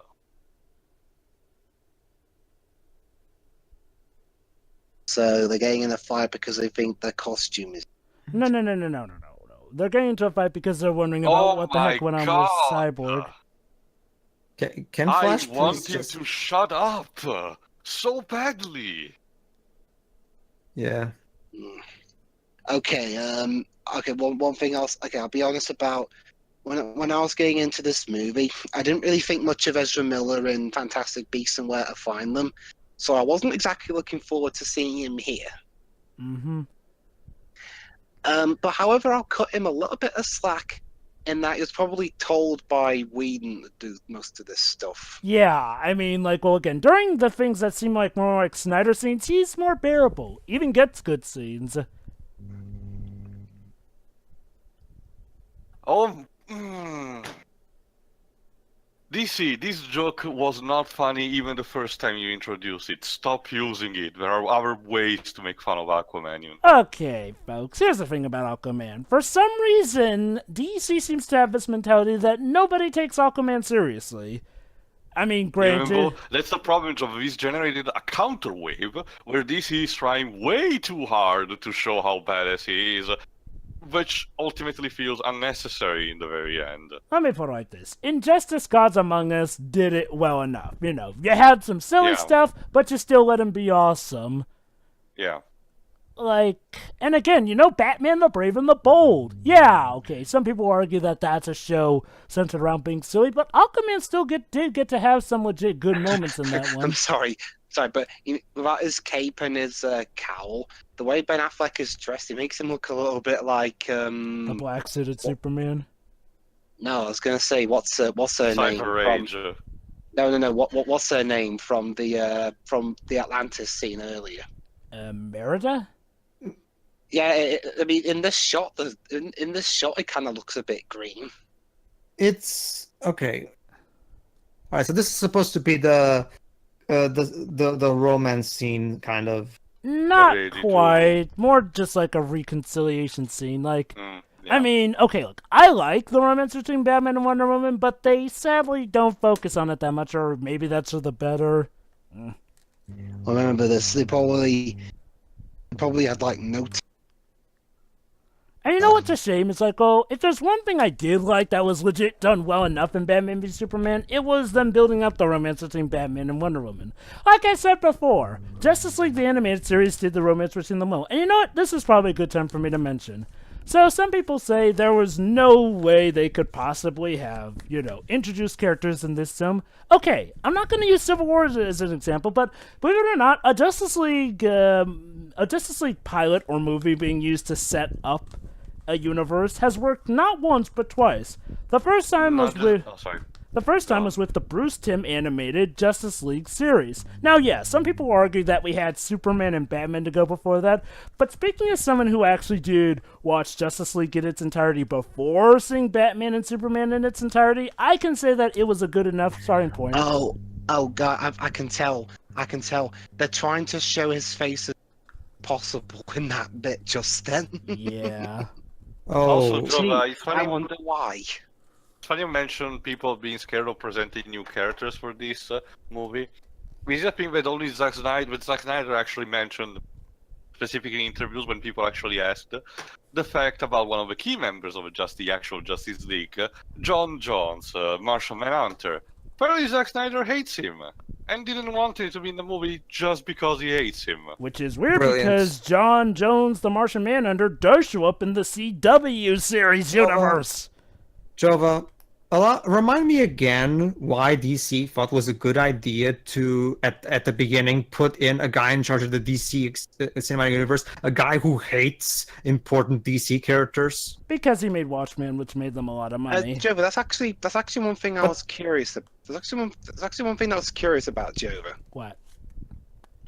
When they were airing, when they aired the DC TV universe stuff in the US, Mm-hmm. I get it. I get that Warner Brothers wanted to air most of the TV shows on their own networks. Okay. But why was Supergirl Series 1 on CBS in that case? Because CBS has nothing to do with Warner Brothers. they put it there, I guess. All right. Anyway, It just seems a bit weird to me. Oh no. So what's happening here now? No.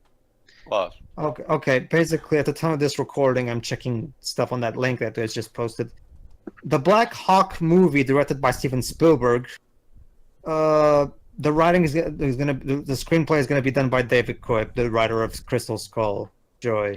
Well, remember, Pedro, Kep's got more movies than Crystal Skull. yeah. I know, but I never cared much for his writings. That's the problem. Wait, Black Hawk. Wait, they're doing a Black Yeah, Hawk film? Spielberg is directing Black Hawk, about and Michael Bay it will center around the Black Hawk Squadron. That's Lobo Dips. Oh yeah, the Black Hawk Squadron. Oh, that reminds me, actually, I didn't properly answer Teo earlier. That's the thing, Teo. I agree with you that it does sound... Lobo does sound like... To mention as well, Pedro. If there's one thing that Lobo is everything Michael will be incarnate. So loves explosion, stupid, and very racist. So... It is, what the Teo. fuck? It is, Teo. See, here's you know what's interesting, Teo? I would agree with you if you told me that 9 years ago.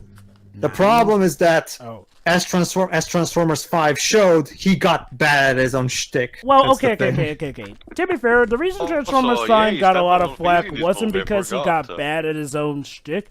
It's because of just how bad the story was and the fact that Optimus Prime was barely in that movie. And, Well, yeah. it was barely in the first movie as well, and the second movie even Also, more. I So really Yeah, in the wonder if first there was movie, any as soon as he shows up, Paramount, he shows up a lot meddling more. involved. Oh, yeah. Anyway. Well, the second one, him not being much in the second movie is a bit understandable because that Yeah. face. Ooh. Yeah. Okay, animators. The CGI is already bad enough. We don't need creepy faces to make it even creepier. But Okay, he's the villain. He's supposed to be creepy. but he's not. He's boring.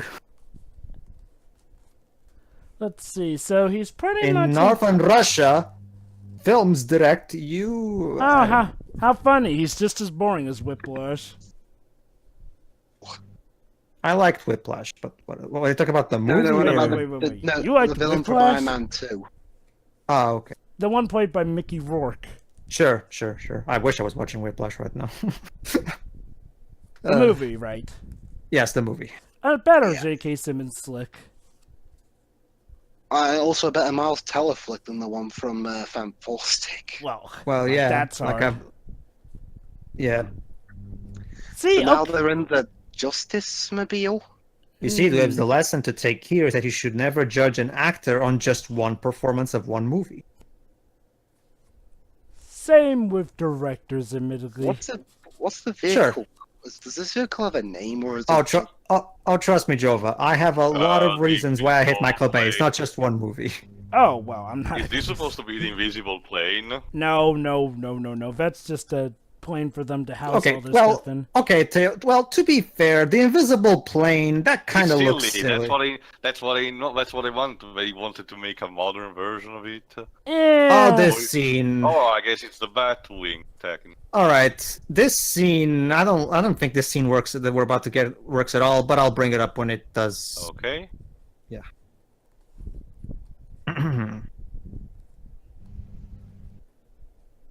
Oh. All right, listen here.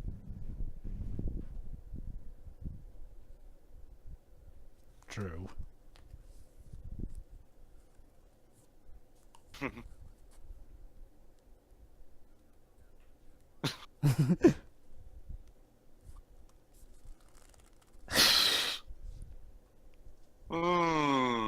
Funny considering what happens in Flashpoint.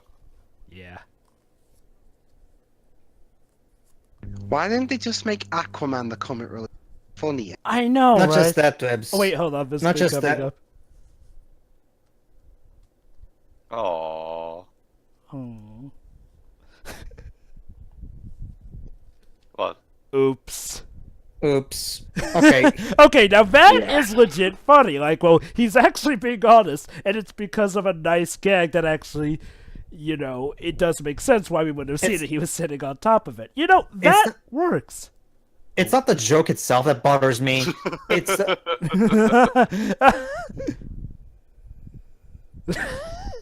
And you found a way to ruin it. Thank you. it's not the joke itself that bothers me. It's the fact that it didn't really establish a strong bond between these characters enough to earn a scene like that, a speech like that. Okay.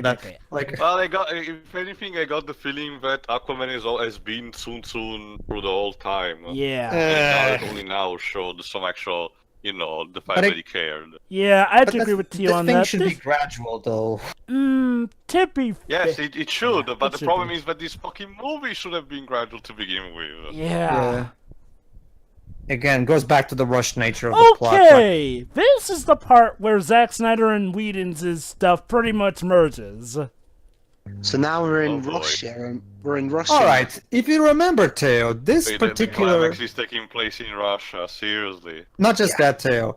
You might remember how we saw some scenes of this climax in the earlier trailers, and everything looked grayer. However, when Joss Whedon took over, he applied it in a more colorful red filter. Sure. So, whichever you prefer, red, or I'm guessing Joe would prefer the reddish filter since it's his favorite color. I don't mind either, but it is a demonstration of how. Why didn't you just leave it as it was, Joss? I mean, come on, respect the poor man who started this project. Yeah, I mean, look, Zack Snyder has issues, but I think maybe... Okay, I'm gonna say this right now. I do think it was kind of scummy how they kind of did use him mourning for his now-dead daughter to shoehorn in Joss Whedon and basically give up a hackneyed cut-up project like this.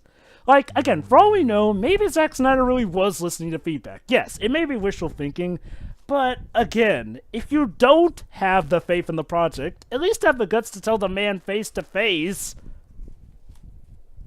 Mm-hmm.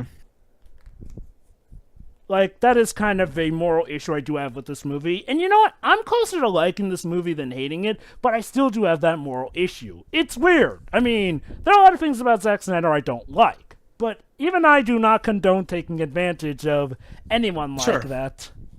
Sure.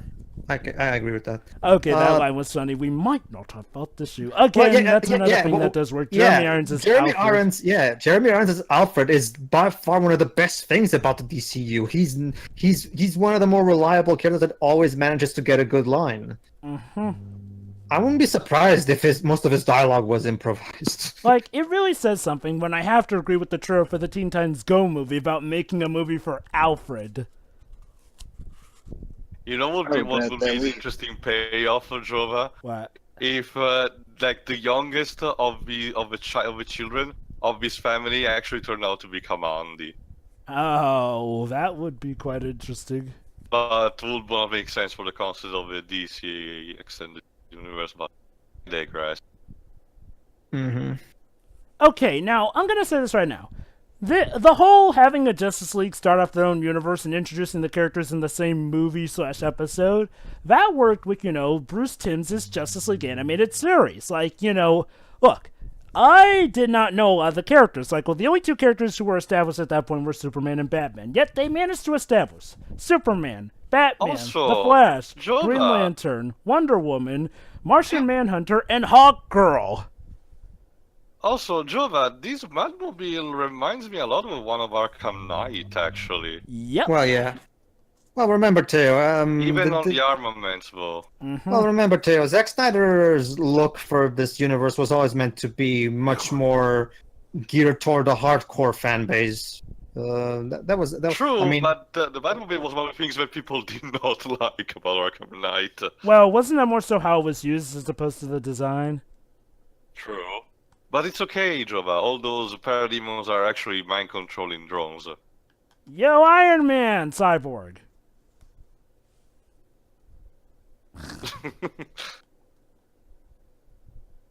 Oh. Okay, sweet. again. It really speaks volumes that everyone except the intended comic relief can be funny. yeah.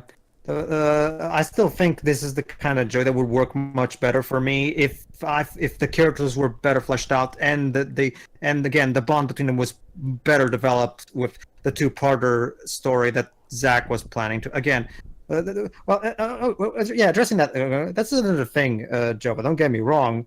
Yes, it's true.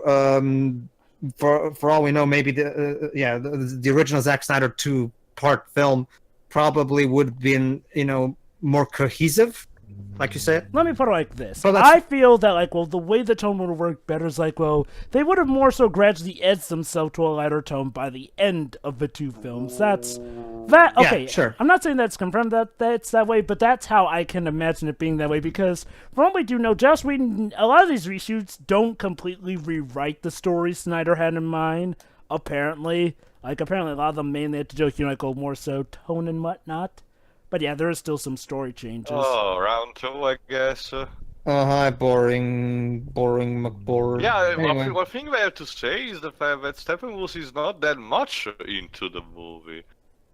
Apparently, even the film realizes that he's I get boring. the argument that it may be boring, but he doesn't even get the chance to redeem from that. I just remembered something, guys. What? What? I remember when I was watching this in the cinema with my friend and the 6 other people that saw this film in the cinema worldwide. I remember really hating how the villain meets his end. Oh, we'll get to that when we get to that. Not just that, but again, I'll also have my own problem to bring up. But anyway, it's just the thing. Let me put it like this, Jova. Batman v Superman is still a far worse movie than this one. Oh, absolutely. And guess what? That movie had its own singular cohesive vision. It was clearly not meddled with. It was clear, and yet it was still a far worse movie than this one. So for all we know, maybe even Zack Snyder's original take was also going to be BVS level. Absolutely. Although I do also factor in that he was more so responding to the critiques of Man of Steel, which he did technically address. The problem was then Batman. Like, Zack Snyder feels like a guy who, yes, does address problems people bring up, but then kind of creates new ones in the process. This one seemed like, okay, the reason I had a growing bout of faith in Justice League was because, like, well, with Suicide Squad, they pretty much did say that Zack Snyder was going to be on his way out, and from there on, then they were kind of setting it up to be a more lighter tone. Sadly, the execution was not what I was hoping it to be. Like, yes, this movie does end with a lighter tone, which suggests that from now on the DCU will finally lighten the freak up. But the problem is, like, well, instead of being, like, let's say, a gradual ascent or descent, it's, again, just a mix-match puzzle map. Yep. Not just that. Okay, Teo. Okay. Yes. Okay. Now we're gonna have the climax between the League and Steppenwolf. Working together to take him down. Well, obviously, that's part for the course. Here's the problem. This fight's really. Honestly, this fight was kind of boring. I agree, but that's not even my biggest problem, Whips. See, my big problem with this action scene. I think I know what you're about to mention. You might want to wait until you know what starts. Sure, I guess I can wait. Yeah. Alright guys, if we're quick enough, we'll be able to banish him back to the PS3 game he came from. Let me put it like this. This fight scene is shot competently, but here's the problem. It's what I like to call hype fatigue. Oh, geez. In the sense that, okay, when fighting against the main big bad, you want to have a sense of hype when going up against him. The thing with him is like, well, sure, he's big, he's bad, he's technically won every fight he's been in, but he's not had that much of presence. So while this fight is still competently shot, it doesn't feel that big one. Oh, yeah. And okay, yeah, shots like that are good. Yeah, and here I'm going to culminate to this and now and then. With the way the tone is by the end of the film, I'm going to put it like this. This feels like a movie that is trying to be the setup for its own universe more than any other film. Because... That's smog. Okay, that's also funny. And his suit's a bit brighter in this film. It's not... Okay. See... There we go. I guess now it's a good time for me to do so. What? Okay, Teo. Oh, wait, hold on. Wait for it to actually happen. Oh, Batman. Just keep. Oh, yeah. going. Oh, no, yeah, you're right. He's gonna help out the family first. You're right. Never mind. Yeah, Jova's right. Forgot about this. Yeah, sure. Now, again, look. Imagine if this had been the film that started off the universe. Like, okay, let's... Our heroes, everybody. Getting their asses handed to them. Well, okay, to be fair, it's the main big bad that kind of happens before they... Well, the Not just Avengers got that, their asses kicked too. Not just that, they already showed previously that they are no match for it. If anything, they're just actually buying time. I know, Teo, but I still don't really like the idea of having to basically buy time till Superman comes to solve the whole thing. Wait. Hold on. Actually, but Batman just asked Superman to buy time. They had to reference that. Actually, Teo, this is one of the better moments, actually. Let's just say, Teo, there's more to it than just that brief line. Push the payload! But yeah. Oh, this bit coming up. Cheater. So yeah, I saved like vodka. He saved the whole apartment. He saved the whole block of flats. Again. That was... It needs just to be done, yeah. Whatever, I'm not... Well, to be fair, there are other ways to say goodbye in Russian, to his credit. Jova, if it was like someone told me linguini, you know. See, my problem... Do we know if there's any other future superhero films that are being at least shot in Italy? some Italian one actually lives, not from Marvel or DC. I don't There is really- actually a series going on called The Invisible Boy. Yeah, for a second I thought you were going to say they're remaking Puma Man. Oh God, Puma Man. I don't really care much for how nobody even when they're all joining together without Superman, they still cannot quite fight him off. Again, you have to wait till Superman comes to basically I still think Sorry to take a shit. Come on. I don't really like how the rest of the league outside of Superman is handled in this particular fight, honestly. Well, it's kind of the idea, honestly, Amico, because they need all of them together. If anything, I'll take this over Batman actually solving everything. Oh God. It's not much better, if I would argue. Okay. That could be another easily outcome. Okay. That joke was also funny. I take it back. I want to die. Motherfucker. Guys, not for nothing. I'm with Wonder Woman on this. Maybe you should check until the villain. Check if the villain's dead. Oh. Thank you. See?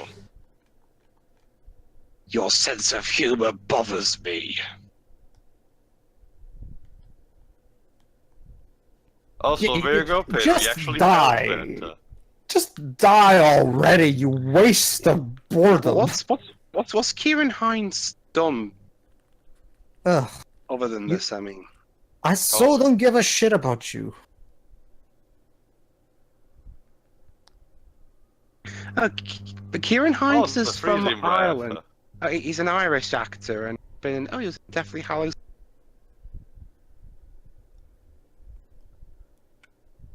Thank you. I would have appreciated more of stuff like this. So, Well, Peter, you spoke as if there were none. Yeah. so wait. Too little. So basically, because they destroyed his staff, his Actually, spell it was an over- axe. so, whatever. They destroyed his weapon, and now that means his henchmen turn on him because they smell his fear. Yeah, it's the first time he's actually this proud to defeat. Hey, wait. Is this how he dies? Okay, this is weird. For some reason, a he gets portal in the beamed up. sky. This is confusing. Never seen that before. Well, to be fair, we saw this movie. well, this before. is a Yeah. teleporter, not a Yeah, okay. blasting into the Same thing. Not different name. really, honestly. Even, I mean, even we've the already seen freaking this helmet before. is in CG. Wow, of course, Tips. Remember, he You was a villain. couldn't just make years. a helmet prop, really? Oh, look, he said the thing from the show. Booyah! Yeah, for the Teen Titans fans. Yeah. Hey, Yeah, DC, how about you I don't watch actually the make... show. Hey, DC, how about you actually give us Season 6 of Teen Titans? Oh, and now it's the ending of. Well, isn't that more Naturally Cartoon Central Network? Park. So I guess this is the twist ending. Poison Ivy actually took over. All's well that ends well, right? What's the name of that song? We shall fill the whole world with flowers. How did that go? How did that go, I'd Joe? like to close my... Yeah. That's it. Someone Was needs to that put an edit. them just singing what they're doing in the scene? No. Also, this means jack shit because Russia is very cold, so the next winter everything is gonna die anyway. Okay, let me bring up My my... family that I don't care about. Let me bring up my big point with this. Okay, this feels like it was trying to be the start of the universe because, okay, let's pretend like all the other films before this hadn't happened. Like, okay, it would have been more understandable if this were a flimsy start if it didn't have all this build-up because, again, this actually does give me some hopes for future films. The problem, though, is that this was a culmination. This was supposed to be what was the start. And like I said before, Justice League the Animated Series started off with a pilot that pretty much told us what we need to know about the characters because we knew we'd get to know more about them in later material. Heck, there was even a DC animated movie called Justice League War, which did the origin of a Justice League. Find it up.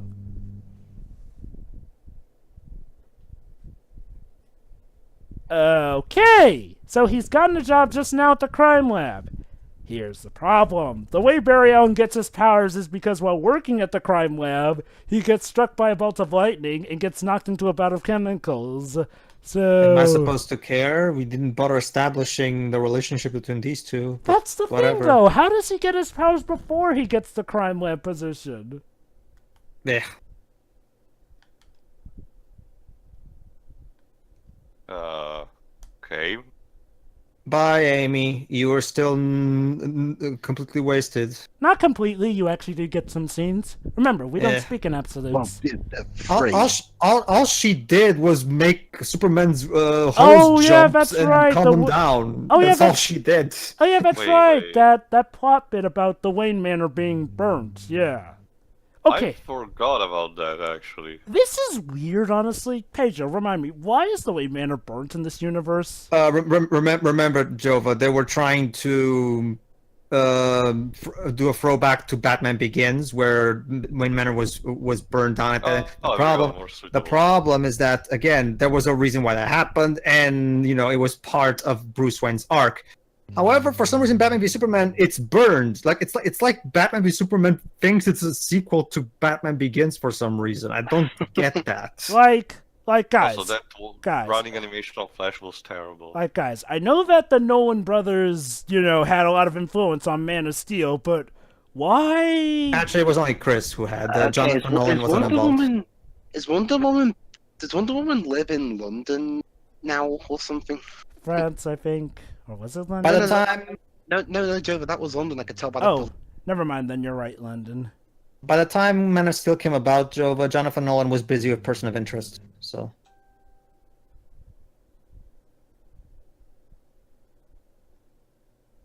And Christopher Nolan was busy both producing that film and making Interstellar.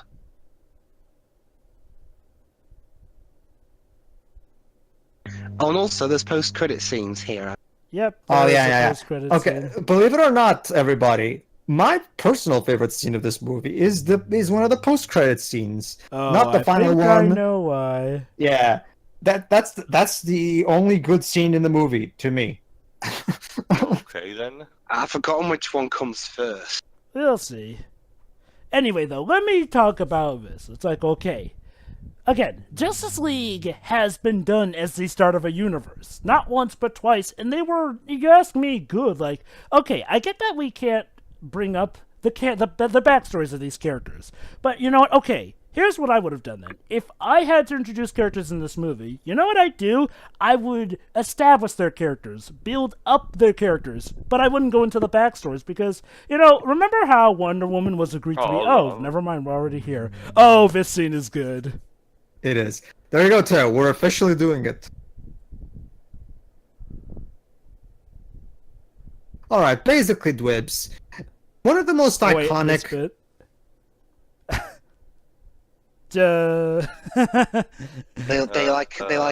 They like racing each other. Yeah, basically, Dwibs, there's an old classic iconic comic where Superman and the Flash have a race. And Who's the fastest? Yeah, and they've decided to make a canon in this movie, basically. Deal. But let's hope they both play fair. What makes me like this scene is that I can. What makes me like this scene is that I can take this scene out. Yeah, outside of Barry's humor, I can take this scene out of context and just have it be a little skit based on that comic, because it works fine even without the rest of the movie. There you go. This is exactly my point. It's like, context is everything. Like, okay, imagine if this were the start of the DC universe. Like, it would have made a lot more sense that they were clumsy. They were trying to find their footing. And now, obviously, this is not what it turned out to be. But if this were, I'd have had more higher hopes with this universe because Man of Steel started off the way it did. Now, of course, there probably would have been some changes here and there and whatnot. Wait, Ares was in this film? What do you mean? Flashback, I guess. Yeah, they listed David Thewlis. Oh, yeah, that's right, during that maybe flashback scene. It's for me, it's like I hate Man of Steel. Yeah. Like, I mean, I actually hate it more than Batman v Superman, even though Batman v Superman is the worst movie. Oh, I agree. Because Man of Steel is just offensive as far as I'm concerned. Let me put it like this. Man of Steel is technically a better movie, but I enjoy Batman v Superman far better because it has more merit to it. And I like the way it handles Superman better, too.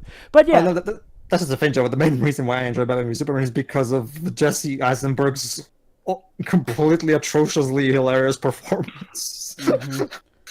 I think my biggest frustration with this movie is like, well, if this movie had been the actual start of the DC Cinematic Universe, it would have been clumsy. There would have been issues, but it would have seemed like they at least had their head set into, a universe that doesn't seem all down on its luck gloomy. Like, yeah, that's my biggest problem, first and foremost, is the inconsistencies.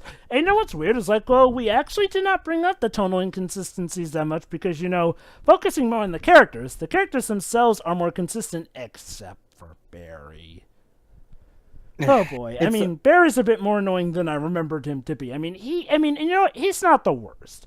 I do think that there's room to make him better. What frustrates me is like, well, this feels like what should have been their first attempt, and then the sequels would have been, improving on it.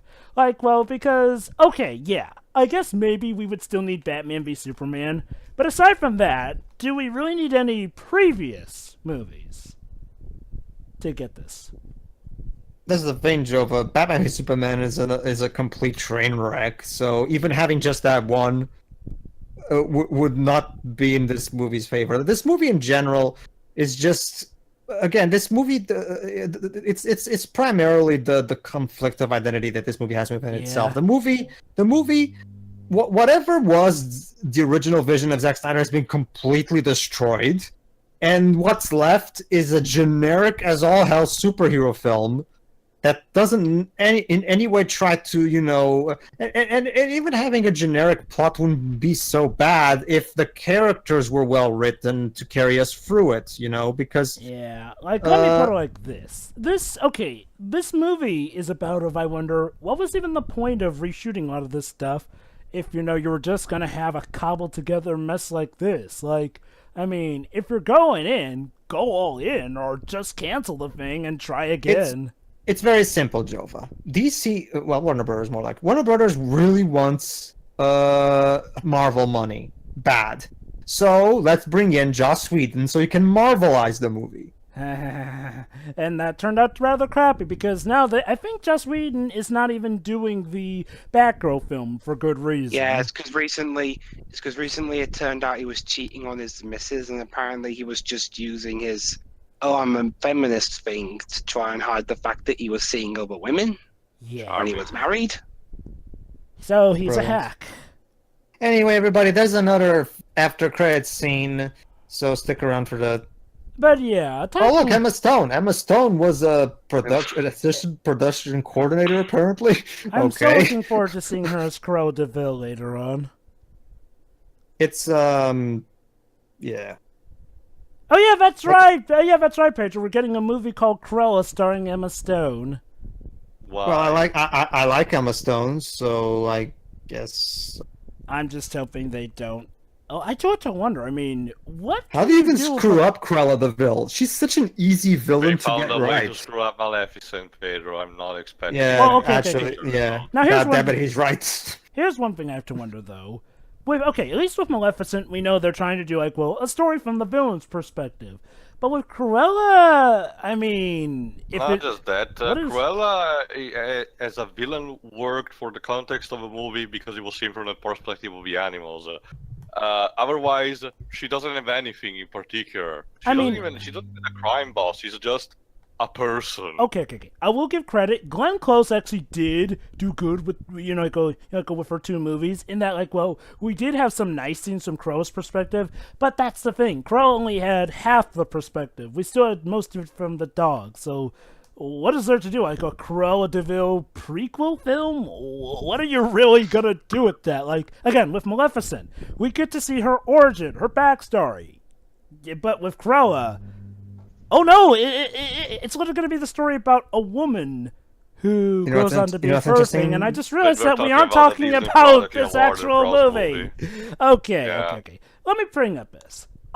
This movie does have some of the most fun I've had with the DC Cinematic Universe, and I don't mean that in the sense that that's not saying much. I mean in the sense that I do have quite a bit of legit good fun with this movie. The problem is that it has a lot of its trappings that weigh it down, balance it out in the bad ways. Because again, we're so close to having this be fun, except either they implement new stupid things or they keep old stupid things in some of the worst ways. Again, if they maybe just focus more on fleshing out the characters as opposed to having to focus on the three newcomers' backstories. Imagine, we could have spent more time actually going more into Flash's character. I actually think there could have been an easy answer Oh, for this. look at that, Batman theme from 1989. They actually got the By actual Daniel theme. And there you go, Superman Superman main theme. theme right there. By Yeah. John Whedon. Also, Joe, I think there should have been Oh, an and easy way Timothy's theme Tears too, which is... just not calling it Justice League.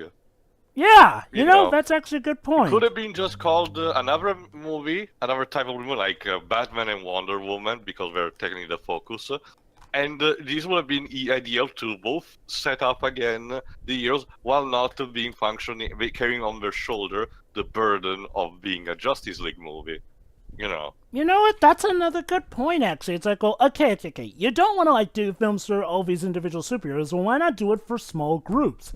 Like I said, a Trinity film, or maybe a buddy cop film. Like, hey, you could have done You it... could have used this as an excuse so that Cyborg could have had a chance to start with the Teen Titans, but I digress. True, that's another good point. Alright, I so know- what I is, know what what the is film this called. other stinger?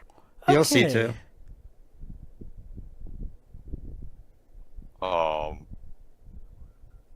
Oh, okay, Lex Luthor. Alright. Hey, Nelson. I think that's a little Easter egg.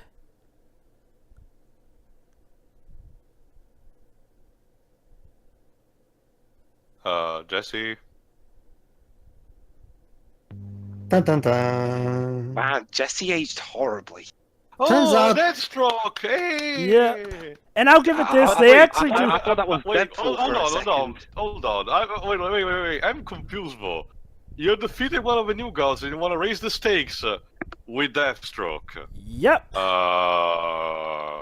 Again, And I will give it this, they actually do get Weird the season costume this pretty time. good.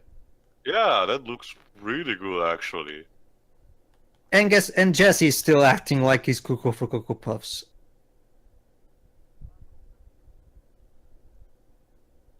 he looks like freaking Deadpool. Well, The JDA was also created by Rob Liefeld. Yay, it's Grandpa Deathstroke! yes. Yay. Again. It's the design from Flashpoint. Who's I his think. Who's his actor? Dun dun dun dun. There we go, everybody. Shouldn't we have a league of our own? Now, I'll admit, that does hype me in the sense that it does... Wasn't the Suicide Squad supposed to be that? No. The Suicide Squad are about of villains forced to do heroic work by They're Amanda Waller. anti-heroes, not villains. Okay, his actor is Joe Manganiello. Manganiello, okay. We still don't even. We're still considering the changes in direction. We still don't even know if this stinger is still gonna. Oh, Well, cruel, I cruel. originally thought that Deathstroke was supposed to be in the Batman solo movie, though. Also, Cruel and Unusual Films. That's Zack Snyder's production company. Kind of interesting considering how they got screwed over.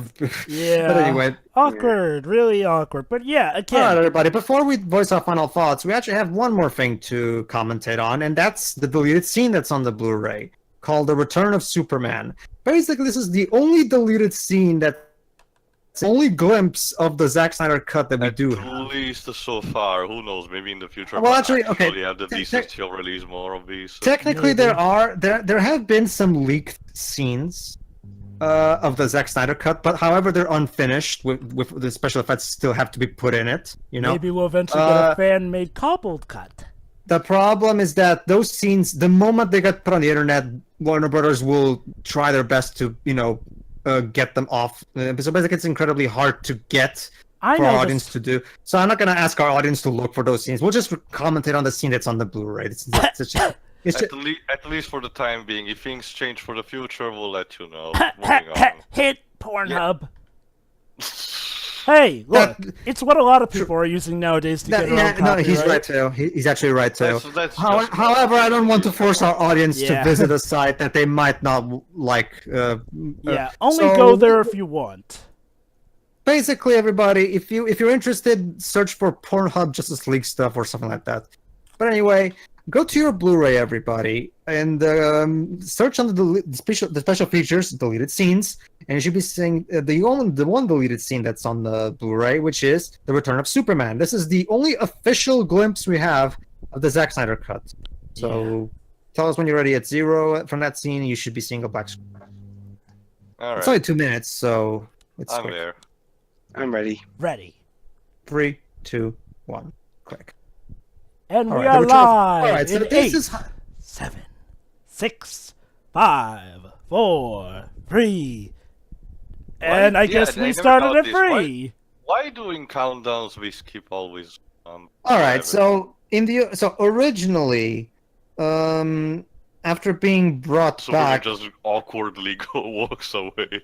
yeah, he walks away and goes back to the Fortress of Solitude, and he has and now he's going to, I guess, re-encounter himself or some shit. There you go. Now we're seeing. Oh, the black Look at that suit. tail. There you go. There's a black Basically, suit there. Suit, yeah. basically, for context, the black suit was made for the special purpose of allowing him to absorb a bigger amount of sunlight in need be. Basically, Yeah. normally, if he were at this normal peak, that amount of sunlight would be bad for him, but when he's, kind of coming back from the dead, it's necessary.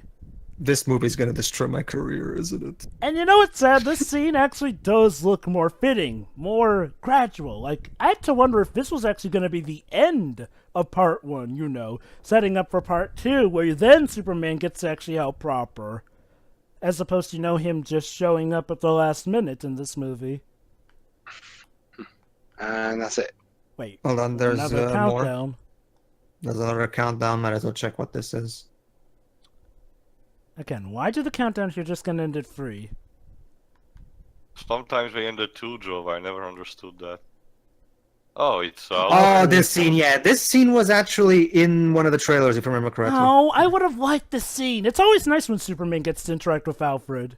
yes, especially in the Injustice comic, Joe. There you go. Yeah. You might remember, everybody, how in one of the earlier trailers there was this thing where Alfred saw someone coming, but we never saw it because we were just seeing from his perspective. Oh, he told me you would come, and now thanks to this deleted scene, now we know it's Superman he was talking to. Oh, And A lot of that's people it. a lot of people were speculating it was Supergirl. All right, everybody. So that was the brief little glimpse we got at the Zack Snyder cut. I hope you enjoyed this. hopefully someday we'll get to see more of it, but okay, let's give our final thoughts. In Can I fact, go first, sure. please?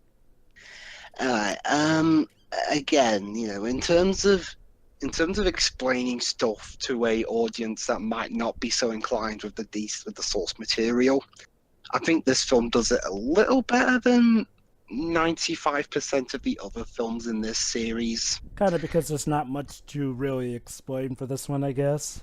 Well, it's so short. But I guess that could also be a problem that they've had to hatchet the plot to fit into 2 hours, so they might have had to remove a couple of explanations. It's always weird when a 2-hour film feels short, in a sense. Well, and I mean, the graphics are blah. The action scenes are meh. The plot is meh.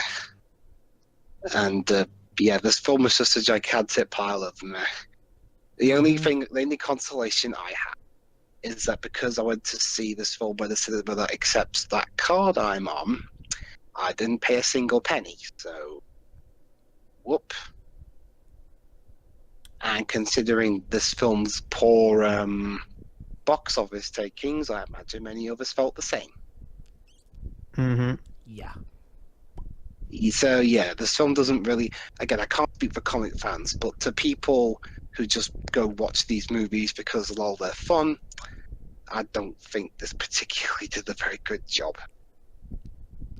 There are better superhero films that are just also fun.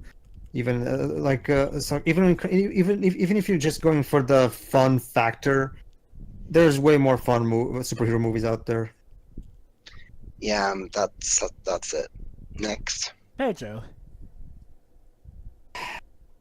This movie is depressing, not in the sense that Batman v Superman was overly depressing. It's depressing because, despite itself, because it is the perfect summation of what is wrong with everything that went wrong with the DCU, and how at this point trying to catch up with Marvel is a lost cause because they've burned almost all their bridges by this point. I mean, the overall masses don't care about DC anymore. Except for the Wonder Woman sequel. A lot of people seem to still care for that.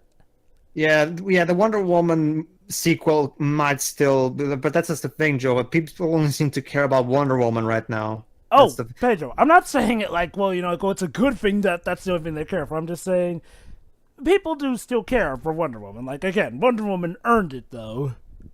It's a complete demonstration of everything that is wrong with the DCU. The characters are not like for example, I would argue that even though a lot of for example, Man of Steel ruined Superman's character, as far as I'm concerned. Superman ruined Batman's character. This movie ruins the Flash's character. Like, it's the complete misunderstanding.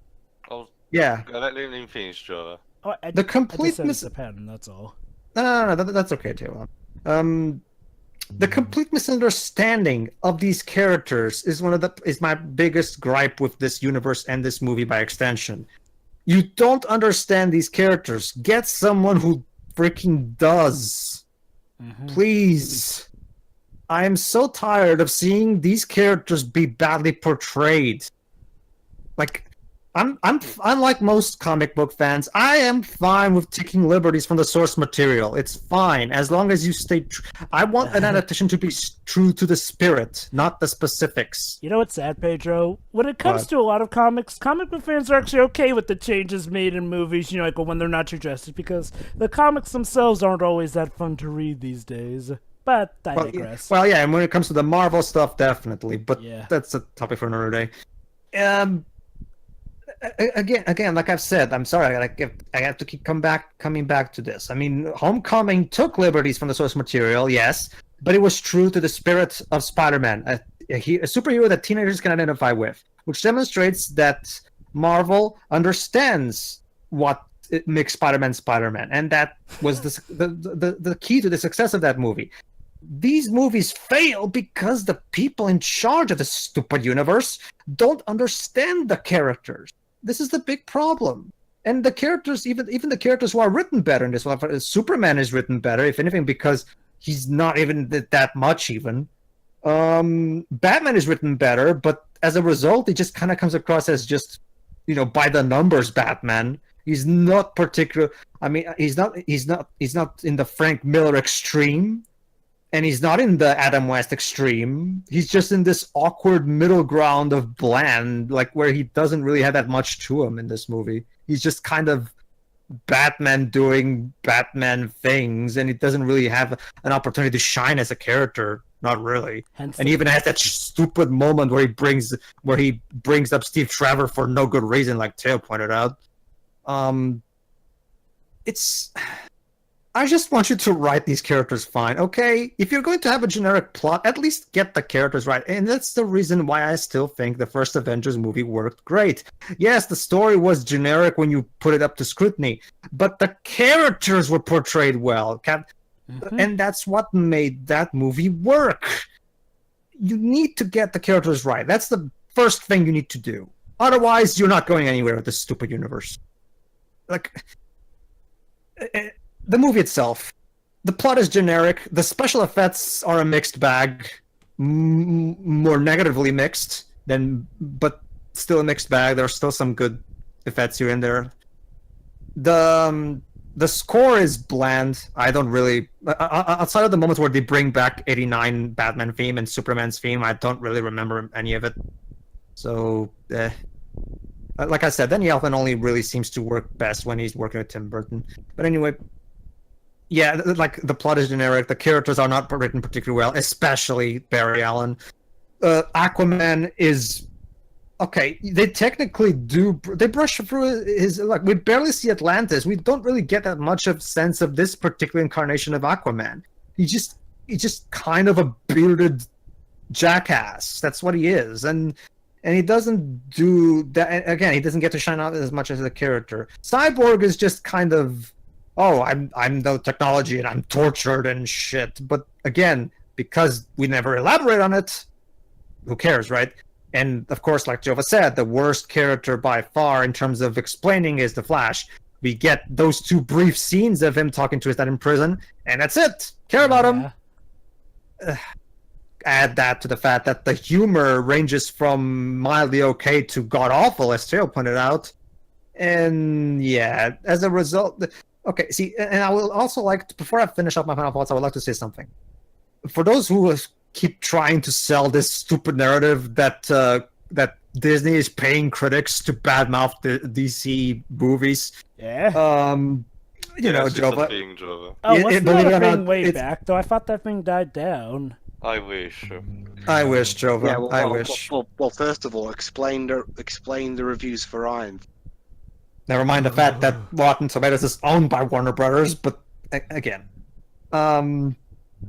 okay, see, let me put it like this: the reason this movie got what was it, 30-something% on Rotten Tomatoes? See, here's the thing, everybody. The reason why this movie, yes, this movie has some fun moments here and there, especially for comic book fans like me, Jove, and Theo, who will get some of those references. Like, for example, the race between Flash and Superman. That's something that will give a kick out of me, Theo, and Jove. But that's because we know this. And I guess even people who aren't. The thing people have to realize is that when film critics go watch a movie, they're going to judge it as a film, not as how many references are in there. They're just going to judge it on its own merits as a film, because that's their fucking job. And as a strictly objectively look at this film is kind of a disaster. Let's face it. The tone is a mishmash. The story is generic as all fuck. The characters are not written well for the most part. And that's why this movie was panned, not because there's some kind of conspiracy. The movie was panned because, as a movie on its own merits, separating it from any possible nostalgic attachment you have with the source material, is just a mess, a complete nonsensical mess. That's why this movie was panned. Thank you. Anyway, to answer your question, Your accent makes it sound like you're saying a seven. I'm sorry, Dubs, you're cutting out. Could you repeat that? See, the way you said it, because of your accent, it sounds like it's a big map.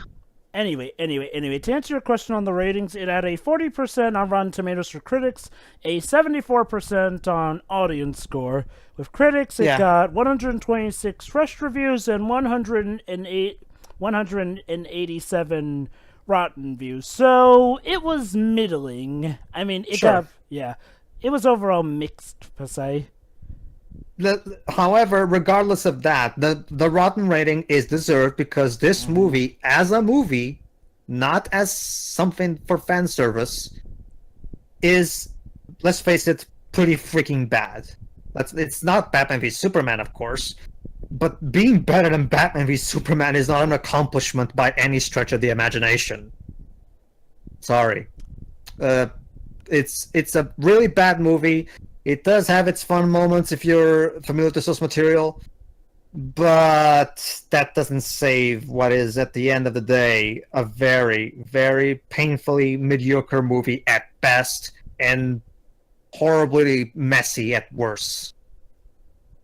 And I'm done. Alright, I'll go next then. Okay. This is an incredibly frustrating movie to me.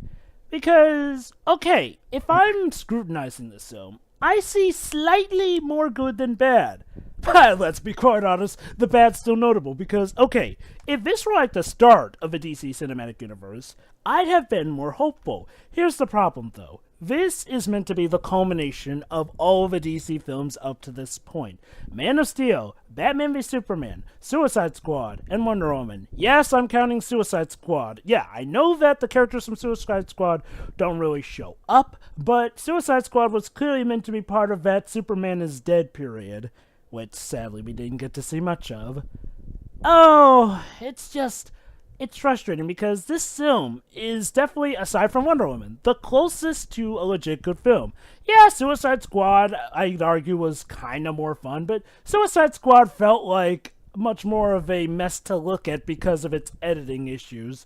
This film at least tries to tie it together coherently, but oh my god, it feels like they're just going for the grade C. Like, again, This is like, if per se, the makers at MCU go for the A+ grade. This feels like the kind of a student you feel just wants to get by with, I don't want to say as little much effort as possible, but it's like the student that takes on a project where they bite off more than they can chew, so they end up just barely passing by. Because that's what this movie feels like. And it's a shame because I do see great potential here. I even see some good execution here, like scenes that both fans or non-fans could have fun out of. And, you know, apparently, people who did watch it did get some kick out of it, but that was the problem, though. Even if you consider this film good, this film on its own has an issue here, because it is obligated as part of a cinematic universe. Like, okay, let's imagine that every film in the MCU before Avengers had been a train wreck. Now, imagine Avengers coming out like it was beforehand. Well, it wouldn't have done as good because, again, if the characters all of a sudden acted good there, it wouldn't have felt earned because the characters would have been crap in previous ones, without the proper build-up here and there. Like, again, this film feels like a film that would have been better in a universe that properly built up to this moment. You guys see where I'm coming from here? I guess. It's just, I mean, the music here is, I'm not going to say it's bad, but I'll admit, on re-listening to it, it's not as epic as I thought the first time. In fact, I think that's the best way to describe this movie, a one-hit wonder. Like, the first time I watched it, I had more fun, but even the first time, I was having my doubts about it, and, well, that's the thing. In a way, everything balances out to the point where the film feels overall boring. Like I said, the final fight is shot competently, the fight moves are there, but the villain Steppenwolf has not felt like he's a big enough threat to warrant my hype for it. And it's really a shame. Like, I have an idea where we're going after this, but I just want to see a movie that just sticks with its plan from the get-go. You know, like Wonder Woman. Like, okay, after Man of Steel, if there's one thing Wonder Woman has different from Batman v Superman, Suicide Squad in this movie, you know what's different? Wonder Woman just stuck to its guns. Like, it stuck to its guns. No need for executive meddling. No need for trying to change things up. Just let the movie be. Like, It's not that simple, sadly, Jova. We should trust our directors, but we at the same time have to hire directors that we can actually trust. let me put it like this, though. If Warner Brothers had as little faith in this project to the point where they let Whedon do what he did, they should have just canceled it, delayed it, or, you know, give it the time and love it needed. I mean, unless they sunk that much money, but all the same, though, that's the problem, though. It's really frustrating because this movie feels like it could have been good.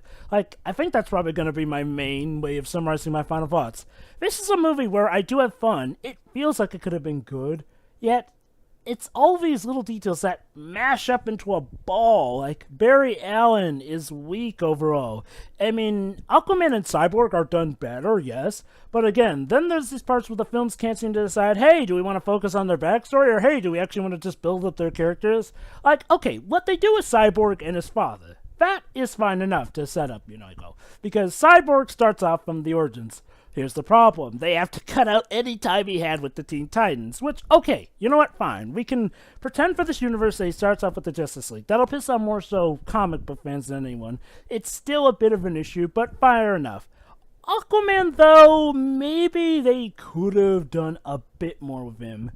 Again, though, the main victim is Barry Allen, who they can't seem to make their minds up with. Again, until the end.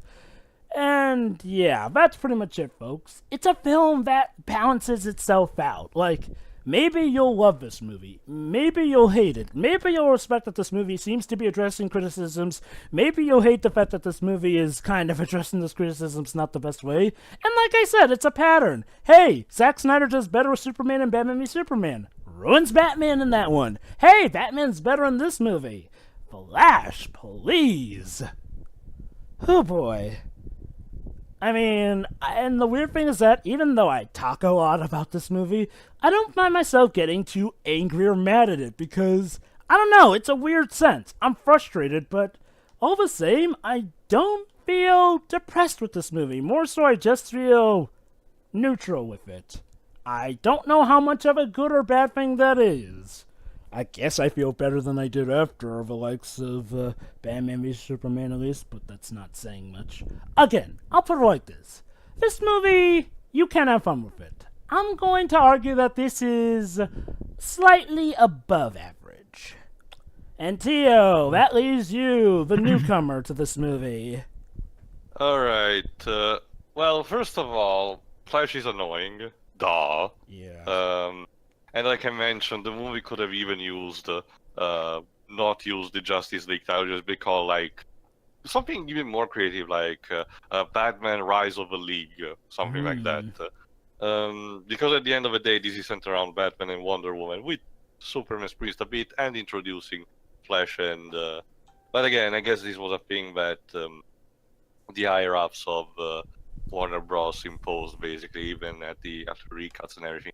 But the point also is that, and there's also the fact that of the reshoots and the fact it was condensed when it should have been a two-parter. It's clearly obvious that it should have been a two-parter, sadly. But aside from the Flash, and I guess that other scuffle that Bruce has with Diana in the middle that serves nothing, I kind of enjoyed the movie. I don't know why. I honestly ended up being demanding more, but for the reason because I enjoy what I've seen. I honestly did not have many problems with the CGI, nor even with the fight scene. If anything, it's Wonder Woman who does the coup de grace to Steppenwolf. The way Pedro talked to me, I was expecting that Superman would have carved stomped him in the face or some shit.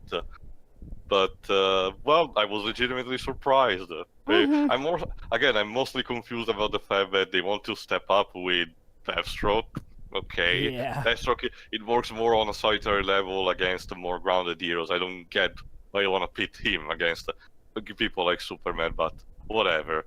But the point is, there are still glaring problems that make it annoying of this movie. The comedy that is totally, really badly related, and the fact that the Flash doesn't have a stronger backstory to begin with. Cyborg is fine to me for what he needed to do.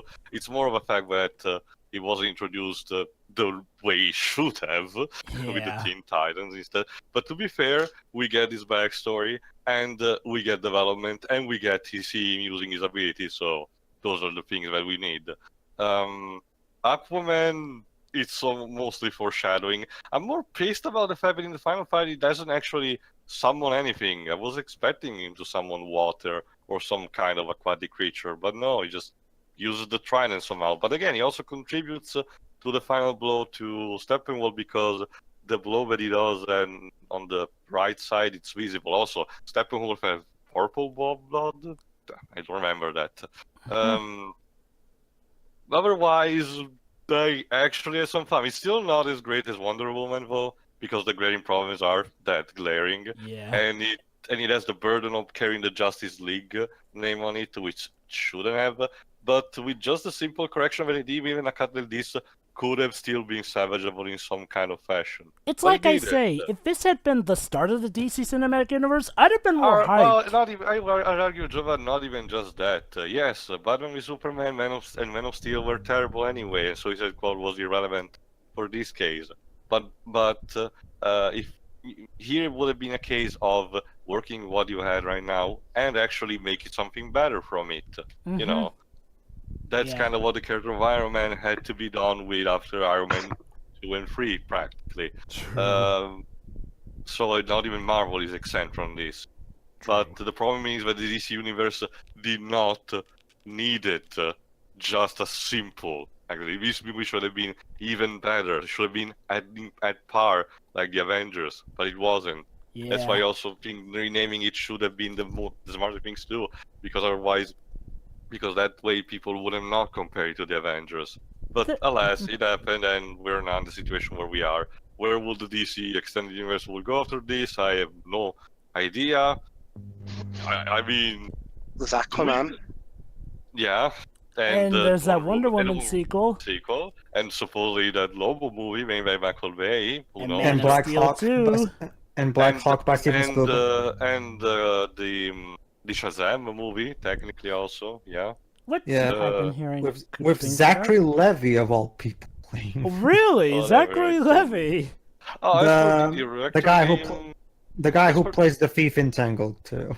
as for the director in the actor spot director game, yes, I could spot some difference, but overall, I think it was just as simple as, well, a filter. Otherwise, the tone has been actually, aside from those moments with the Flash, the tone has been actually consistent to me. The only thing difference would have been like the filter, but otherwise the dialogue, especially considering that Zack Snyder also did some terrible comedy, like what you see in bad Marvel movies, and Joss Whedon has done pretentious dialogue, like you see, for example, in 300 and Watchmen. So there you have it. So yeah, it's a mixed bag. I enjoyed it, but it's still not enough for a movie and not enough for the DC Extended Universe. So try again. Yes. And put some good use Deathstroke since you showed him, please. Absolutely. Oh, what do you know? So my prediction was right that you might enjoy it. I mean, it's like I said. I mean, it's like with me and Man of Steel. In one context, I enjoy it. In the other context, I'm frustrated by it. Well, Like, but also the fact what Joe had used the thing. I enjoyed it also because it came with extremely low expectation, I guess. That too. It's like I said, even if this is a good film, this needed to be more than good. This needed to be incredible. Yeah, my problem is that again, yes, like I think like oh okay, we have Cyborg, we have his backstory, we have him doing what he does, and that's enough. That's exactly my problem. They went through the checklist. Well, no, But Peter, that's what you not talk, how- you think it wasn't even enough of that. I don't think this is enough. I'm sorry. I want more. I want the characters to actually, shine. Have a proper, fully No, blown what arc. I mean, Peter, you talk as if we did not got explained enough about the No, character. we did. I don't find this is enough, Teo. That's the problem. Maybe you disagree with me, but I don't think this is enough. These characters should have had their own movies, so we could probably focus on them and properly flesh out their backstories, their dilemmas, their Okay, personality. what about Hawkeye and Black Widow? What did they had that Cyborg did not had? True. What they did Black have. Widow debuted in a crap movie, and Not just what they did have, Teo, is that yes, at the they started off as side characters and they're still side characters, but they got more fleshed out over the course of the franchise. For example, Black Widow had an entire she was basically kind of a secondary protagonist in Winter Soldier. So they did flesh out the characters as they went on. For example, in Age of Ultron, we had an entire cabin scene where the entire purpose of fleshing out Hawkeye's character. See, so the characters did get fleshed out over the course of the franchise. The problem is that, here's the thing, Teo. Hawkeye and Black Widow are side characters. They're not protagonists. Black And Panther and Cyborg- Spider-Man in I'd argue Civil that War. Cyborg is a very much side character, but sorry, Jova, nothing personal on that. Oh no, I understand. I'll put it like this Well, okay, though. let me rephrase that. But you're right on Flash and Aquaman, for example. So continue. See, my problem is that. So here's the thing. Okay, let me rephrase that too. Yeah, true. But as far as this movie's concerned, and the DCU is concerned, he is one of the primary characters. He's part of the fucking league. So I still think we should have. And remember, Ted, there was a Cyborg movie in the works. So I still think we should have gotten. My guess is like they were going to try and do it like Civil War, like where we get Black Panther and Spider-Man introduced. Again, here's how I would have done it. Just tell us enough that we need to know about their characters. We don't need to know their backstories. That can be for their own movies. But get it so that we get to know the characters well enough. And I do agree with you that I think that they do a good enough job getting us to know Aquaman and Cyborg's characters in that regard, and we'll get to actually get their full backstories in their own movies. However, I'm not going to say that they did enough for Flash. Jova brought this up about the me and Tay were actually talking about the Black Panther thing before we started this commentary, so allow me to also address that. See, let me explain why I think Black Panther worked much better in that regard. Because Black Panther, yes, he was introduced as a side character in Civil War, and then we got the Black Panther movie, which completely explained every single thing you needed to know about Black Panther. However, even in Civil War, they did give us the basics of what Black Panther is and what he's supposed to stand for. We even got to see his dad, who of course was his predecessor and all that shit. I guess So, I could argue they did that for Cyborg, but I see your point with Aquaman, I guess, in that regard. Not to mention, aside from giving us the bare basics of that we needed, and this is key for me, by the way. they went for the checklist. However, here's what they also did with Black Panther. He had his own mini arc of getting over revenge. Because remember, his arc in Civil War is that he wanted to take revenge on Zemo for killing his dad. However, when he realized how revenge completely consumed Zemo and how he was basically destroying everything around him, that's when he realized, and I quote, and I'm quoting the movie right now, "Vengeance has consumed you. I'm done letting it consume me." That was his arc. He was given a fucking arc. He shined as a fucking character. And that's my problem with Cyborg, Aquaman, and Flash in these movies. They don't get to shine as characters. They don't have their own freaking arcs. They try to do that thing with Aquaman where he suddenly now starts talking about how much he loves the rest of the league, and I'm so glad I'm working with you guys, and we're going to... Actually, like I said, what he got from the scene that he always was like that, but he never wanted to openly talk about it. Yeah, my point is, I'm sorry, if Black Panther, that was good because they give him his proper. He got to shine as a character. He wasn't just there to be introduced. He was introduced well enough, but he also got his own mini arc. These characters, they got to shine as a character. The 3 new characters in this movie didn't, if you ask me. That's all I have to say. So yeah, that was Justice League. See you for This whatever. movie, You guys have fun. I think Joe has summed it up best. This movie's frustrating. That's the best word to describe this movie. It's frustrating because, ugh. Yeah, I mean, that's one thing we can agree on. It's like, well, whether or not you like it, you enjoy it, or you hate it, it does feel like there was an attempt, but they failed for silly reasons. You could say, Joe, that there was an idea. There So, was an idea. Dreams, yes, we can do this. Come on. I'm honestly struggling to stay awake. Well, this film didn't help. Because of the boring fight scenes. In the next DC. Aquaman, I guess. Yeah, so unfortunately, Aquaman comes out later this year, so we won't be able to commentate on it till at least next April. Who knows with how quickly movies are coming out these days? Yeah, because this 2018 is a pretty low-key year for the DC. There's only one film. Well, after bomb of this movie, I'm not surprised. Anyway, we're dragging this out, so see you for Aquaman eventually, everybody. See you later. See ya.